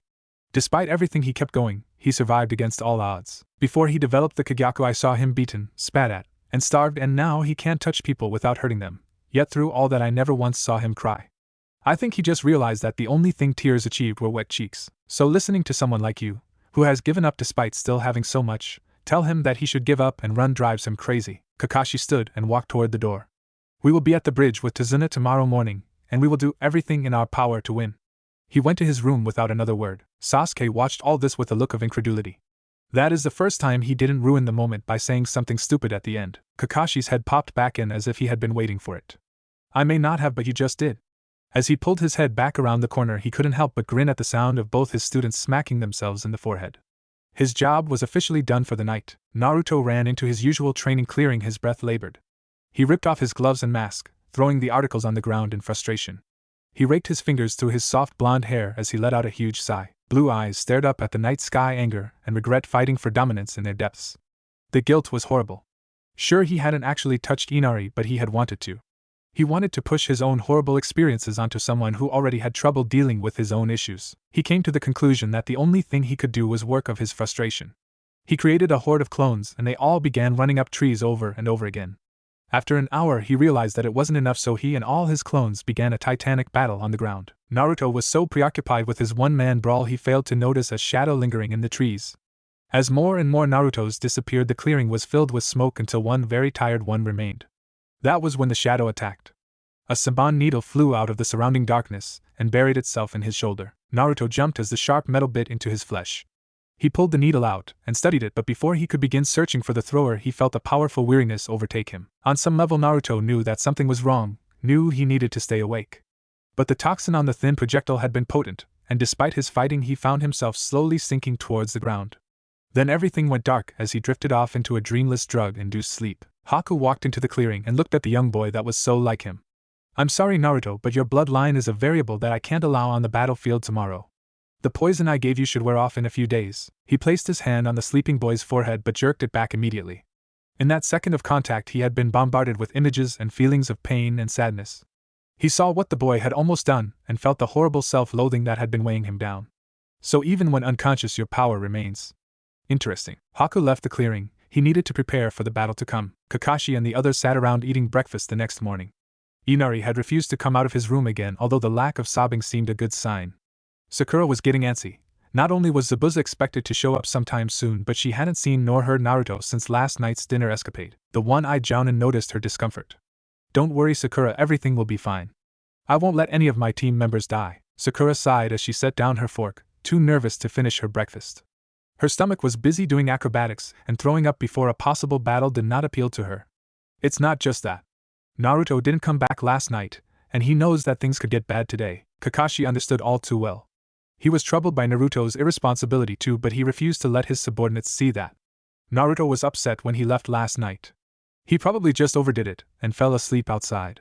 He'll know where we are when he gets back and join us. Sasuke could tell what Kakashi was doing and decided to help. After all, Sakura would be no use to them if she was a nervous wreck over Naruto. That stupid dobe will probably show up yelling at us for leaving without him. There's no way he'd miss a possible fight. Sakura laughed lightly at that. She never thought that Sasuke would be one to try and make her feel better. You're probably right, Sasuke. I don't know why I was so worried. Naruto can take care of himself, and there is no way he'd let us have all the fun. Sasuke's lips twitched slightly in the hint of a smile, but he quickly masked it. He didn't want people to think that he was going soft. Kakashi stood up and stretched. Well, I think it's high time we head out. Tazuna-san's bridge isn't going to build itself. The four walked out the door, leaving Tsunami to clean up. She placed all the dishes in the sink and started washing, humming a soft tune as she worked. The noise in the kitchen masked the sound of the door opening and stealthy footsteps. She didn't notice that someone had entered the house until she felt cold steel rest against the side of her throat. Scream and you can say goodbye to your pulse. Naruto woke up to find himself lying in the clearing. His eyelids felt like sandpaper as he forced them open, groaning as the bright sun temporarily blinded him and increased his headache. His mouth was dry and it was difficult to move, as if his muscles refused to respond to the commands of his brain. He couldn't remember what made him fall asleep. His finger gave an involuntary twitch, making him aware of the thin piece of metal under his hand. Taking much more thought than it should have, he was able to fold his hand around the steel and pull it towards his face. Seeing the Senbon reminded him that he had been hit with it before he blacked out. He took an experimental sniff at the weapon. His nose detected something sweet, poison, probably homemade. Either the maker was not well versed in the art, or they had not been trying to kill him. But why would they only put him to sleep? If only his mind wasn't so foggy, then he'd be able to figure out this puzzle. His stomach grumbled in irritation, reminding him that he hadn't eaten since the previous night. He winced at the memory of dinner. He had almost touched Inari on purpose, but Kakashi had been telling them something before that. He growled in anger. The drug was definitely pulling a number on his head. He looked at the needle in his hand and suddenly it hit him. It was as if a wind had blown the fog right out of his head. The hunter Nin working with Zabuza had used Senbon needles to incapacitate his partner. He must have attacked Naruto with the poisonous weapon to keep him from going to the bridge today. He immediately sat up, finding movement much easier now. The bridge. Naruto pushed himself onto his feet, grabbed his mask and gloves and began running back to the house, his movements growing more fluid with each step.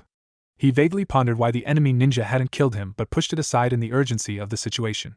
He wouldn't have been attacked if something wasn't going to happen today. It was a long shot, but if he was lucky the others hadn't left yet, and he could warn them of the danger. When Tazuna arrived at the bridge with his bodyguards, it was to find the few men brave enough to stay with him until the end, lying there dead. A group of 10 water clones surrounded them. Sasuke trembled slightly as he looked into the multiple faces of Zabuza waiting for Kakashi to give him the go-ahead. So Kakashi, you still decided to bring along the kiddies? They must be very strong for you to bring them here. Let's take a look at these powerful shinobi. We have a little girl, obviously lacking in stamina. And here's a little boy who can't seem to stop shaking. Oh, but where is the third? I'm surprised he isn't here. After all, you two seemed so close and he did so well in our last encounter. You wouldn't happen to know what happened to him, Haku? The hunter Nin appeared next to the tall man. That particular nuisance has been taken care of, Zabuza-sama. I assure you he will not be showing up to save the day this time around. Sakura gasped, tears coming to her eyes. Naruto was dead? It just didn't seem possible. Kakashi's fist clenched. Seeing the signal, Sasuke decided to take out his own anguish on the clones. Kunai in hand, he charged at the surrounding bodies. They were decimated within seconds, leaving nothing but a ring of water. Zabuza laughed. So it seems the talent in your group is not centered around one individual.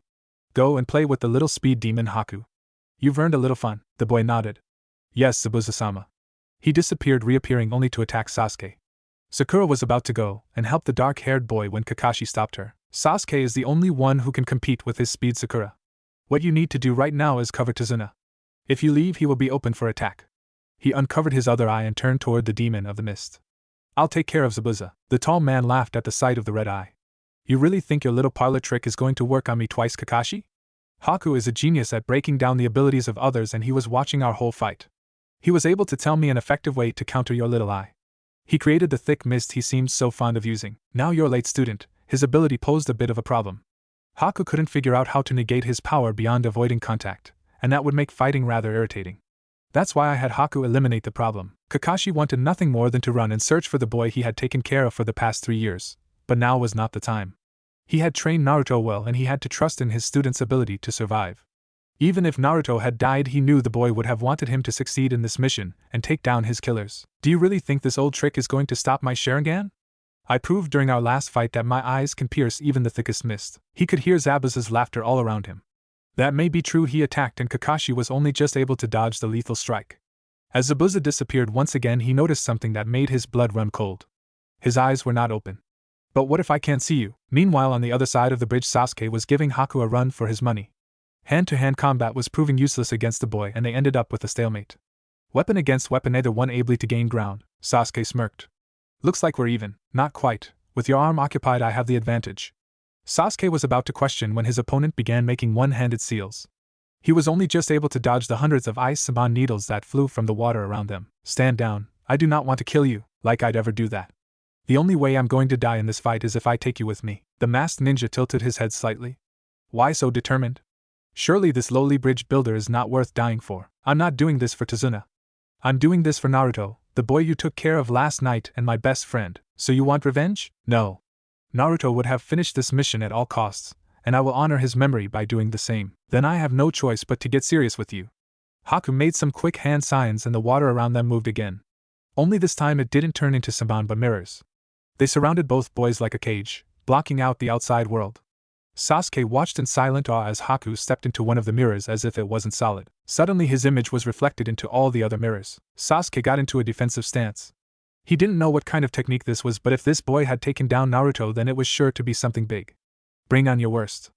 I won't lose to someone like you. Tsunami had never been so terrified in her entire life. Even if her attacker hadn't threatened her, she doubted she could have made a sound. Mommy? Her mind screamed out for Inari not to come into the kitchen, to stay in the hallway or go back to his room. The problem with screaming something in your mind is that most people do not have telepathic abilities. Inari walked into the room and froze as he saw the position his mother was in. Seeing the terrified look on her son's face brought her power of speech back. Inari, run! The man behind her grabbed her arm and forced her onto her knees, turning her so that his sword went across her neck. Inari couldn't move. He had already seen his father killed before his eyes, and now he was watching the same thing happen to his mother. He was about to break down and start crying when an image of Naruto flashed into his head. The small boy's stance became much more defiant. He wasn't about to lie down and let these people take another of his loved ones. Let go of my mom, you low-life scum. The man with Inari's mom simply grinned while his partner laughed. Looks like the little kid wants to pick a fight. Inari, don't worry about me and run. You aren't going to take my mom away from me. The hostage-free thug pulled out his sword. It was large and heavy, signifying that he was either stupid and likely to miss his target, or compensating for something. Inari, of course, did not know this. All he saw was a very large and dangerous sword. We only need one hostage, you know. How about I kill this one for fun? No! Tsunami tried to jerk forward and protect her son, but her captor tightened his grip on her arm, pulling her back. Leave him alone and I'll go quietly. The apparent leader shook his head at his partner. You heard the lady, the kid lives. Gato will be much happier with a cooperative hostage. The large thug grudgingly returned his sword to its sheath, and they both turned towards the door, dragging Tsunami with them. Inari wasn't about to just let them go with one of the only people he had left, so he grabbed a plate from the sink and threw it as hard as he could towards the hired muscle. It hit the big one on the head. Unfortunately, the too stupid theory proved true, as the plate caused little damage to his thick skull. But it did bring both men's attention back to the little boy. I said let her go, the leader sighed in irritation. Go ahead and kill the brat. The big man smiled as he pulled out his sword again. Inari closed his eyes in fear as the large man charged.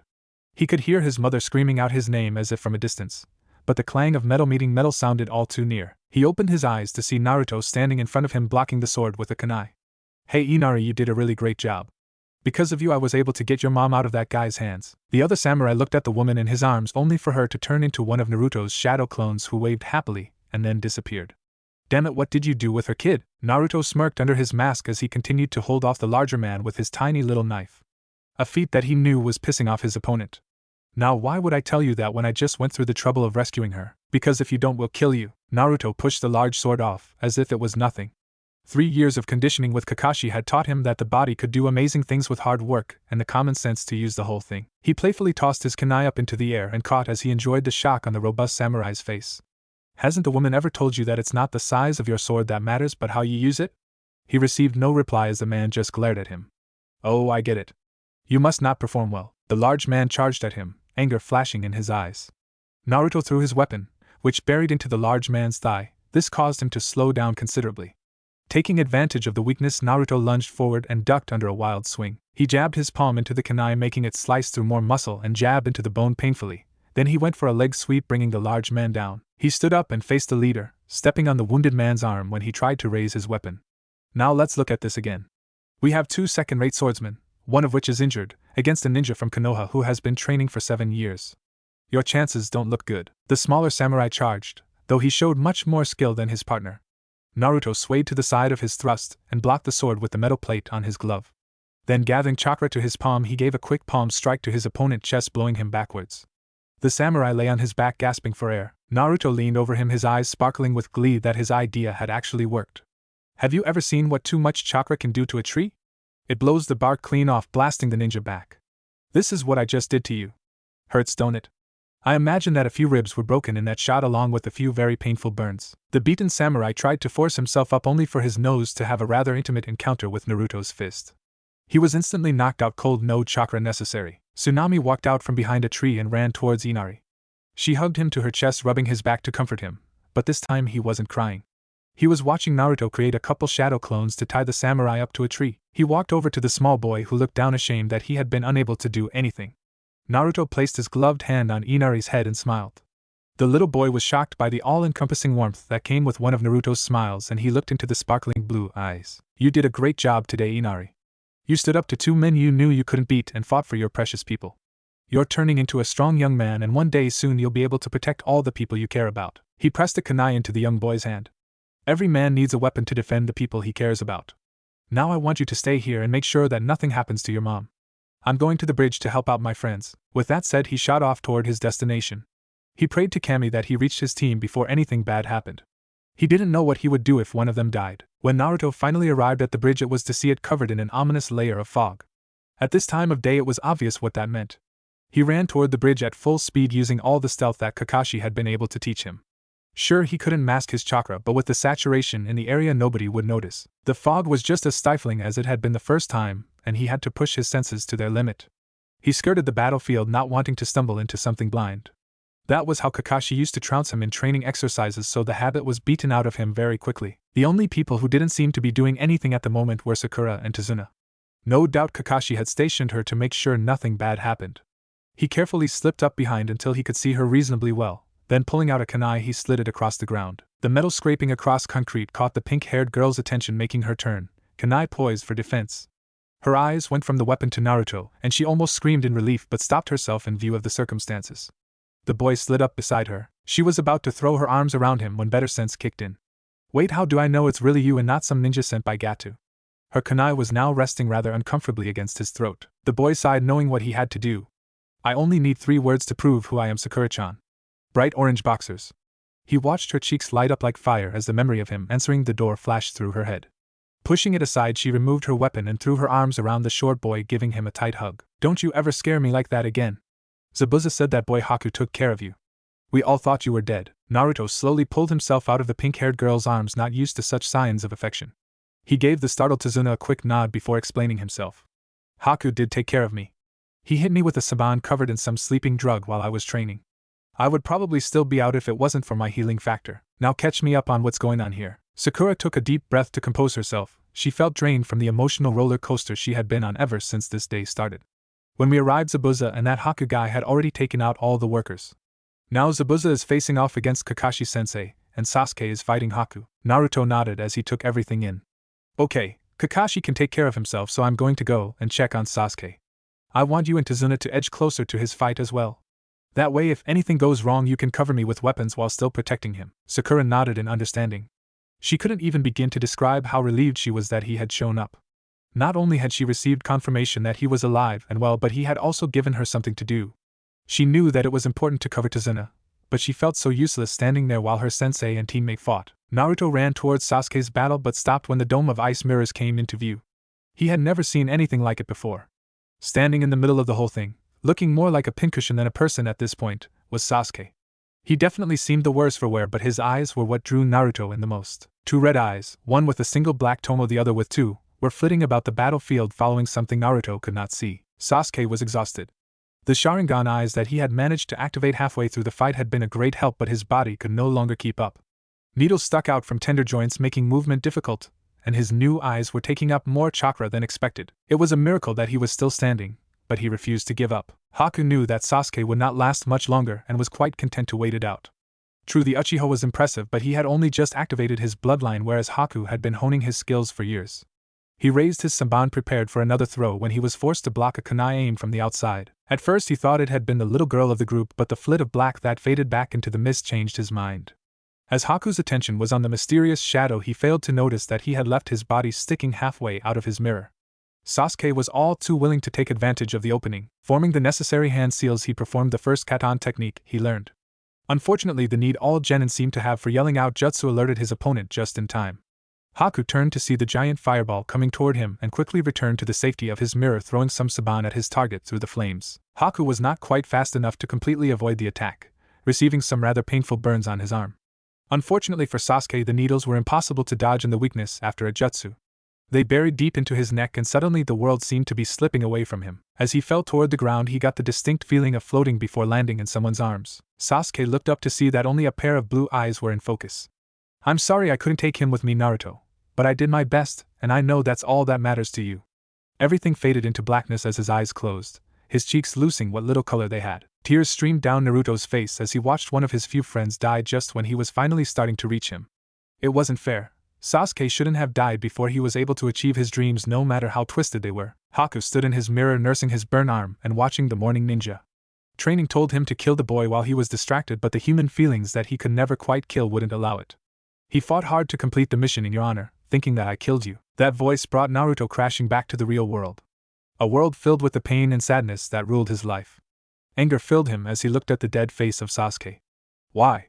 His own wild chakra began to spill out of his body, manifesting around him and saturating the air with his pain and sorrow. "Why did you have to take away one of the few precious people I have managed to attain in this miserable life?" Haku couldn't feel the boy's torment like he had when touching his face, but he could feel the emotions raging through Naruto. It was almost like killing intent, but at the same time so much more. Naruto looked up at the blank mask that hid the face of his best friend's murderer. Something inside him snapped as he looked at that cold, uncaring shield. It was so much more powerful than what he had felt when he almost attacked Inari, and this time he made no attempt to control the urge. The chakra whipping violently around him went through a dramatic change at Naruto's surrender to instinct. The already formidable power tripled in size and took on an evil and violent shade of red. Haku's eyes widened behind his mask as he watched Naruto's posture change, becoming more animalistic. Angry red began to leak into those once innocent blue eyes. The warrior standing before him was no longer Naruto. This boy was a predator preparing to take down its prey. Outside the dome, all action ceased as even Tazuna was able to sense the awful chakra that invaded the space. Sakura's eyes widened as she could just see the red glow from the battle Naruto had just joined. Grabbing the bridge builder's arm, she continued her slow approach, now even more wary. On the opposite side of the bridge, the two Jounin froze at the sheer power and anger of the chakra. Zabuza had never felt anything like it, and was now more desperate to finish Kakashi off. The Scarecrow, on the other hand, couldn't help but relax a little. He was of course terrified of what this chakra could mean, but he also knew that only one person could possibly wield that power. Naruto was alive. "Looks like your partner wasn't as successful in taking care of Naruto as you thought," Zabuza scoffed. "I'll admit that kid of yours was strong, but there is no way a lowly genin could have so much chakra. Naruto is not like other genin. As he is now, he is more of a demon than you could ever hope to be." Sick of hearing Kakashi's lies, Zabuza hefted his huge sword and prepared for his final attack on the weakened copycat. He had already landed several hits, but this one would finish the job. However, knowing of his student's survival revived Kakashi, and he pulled out a scroll spreading some blood across the kanji. He slammed the scroll into the ground, ready to perform one of his pre-Sharingan attacks. Kuchio's no Jutsu. While this was going on, Haku was having a lot of trouble with Naruto. It seemed not to matter how many Saban he threw. All of them were simply ejected from the boy's skin, and the wounds healed over. Worse was that Naruto seemed able to pinpoint his real position now. He switched mirrors to avoid a charge, only for the boy to follow his movements, appearing in front of him and smashing his unbreakable ice mirror like glass. Haku plunged down on Naruto from one of the pieces, but his attack was evaded. Some sixth sense seemed to have clued Naruto in on his intentions as he flipped out of the way just in time. Before Haku even knew what was going on, Naruto had grabbed his arm, nearly popping it out the socket as he dragged the ice user to his feet. Haku tried desperately to counteract the chakra that was searing at his already burned arm, but to no avail. He watched in fear as the now feral boy slammed a fist into his face, breaking the mask he wore. The sheer force behind that punch was enough to lift Haku into the air and send him flying back several feet, skidding to a halt as he hit the ground. His ears rang as he slowly pushed himself off the ground, ready to meet his fate. It was painfully obvious that he was no match for an enraged Naruto. From the corner of his eye he saw the boy ripping off his mask and gloves. The blonde hair was even wilder, and his face had become feral and dangerous, elongated canines bared for the world to see. His hands, which had already been so dangerous to begin with, now sported claws that would obviously rip through flesh like butter. Gone was the kind sunny boy he had met in the woods. This Naruto was a predator bent on the total annihilation of the threat to his friends. Haku, resigned to his fate, turned to face his executioner. Naruto froze mid-attack when he saw the familiar face of his victim. For the first time since his surrender to instinct he felt conflicted, the human and animal within him fighting for dominance.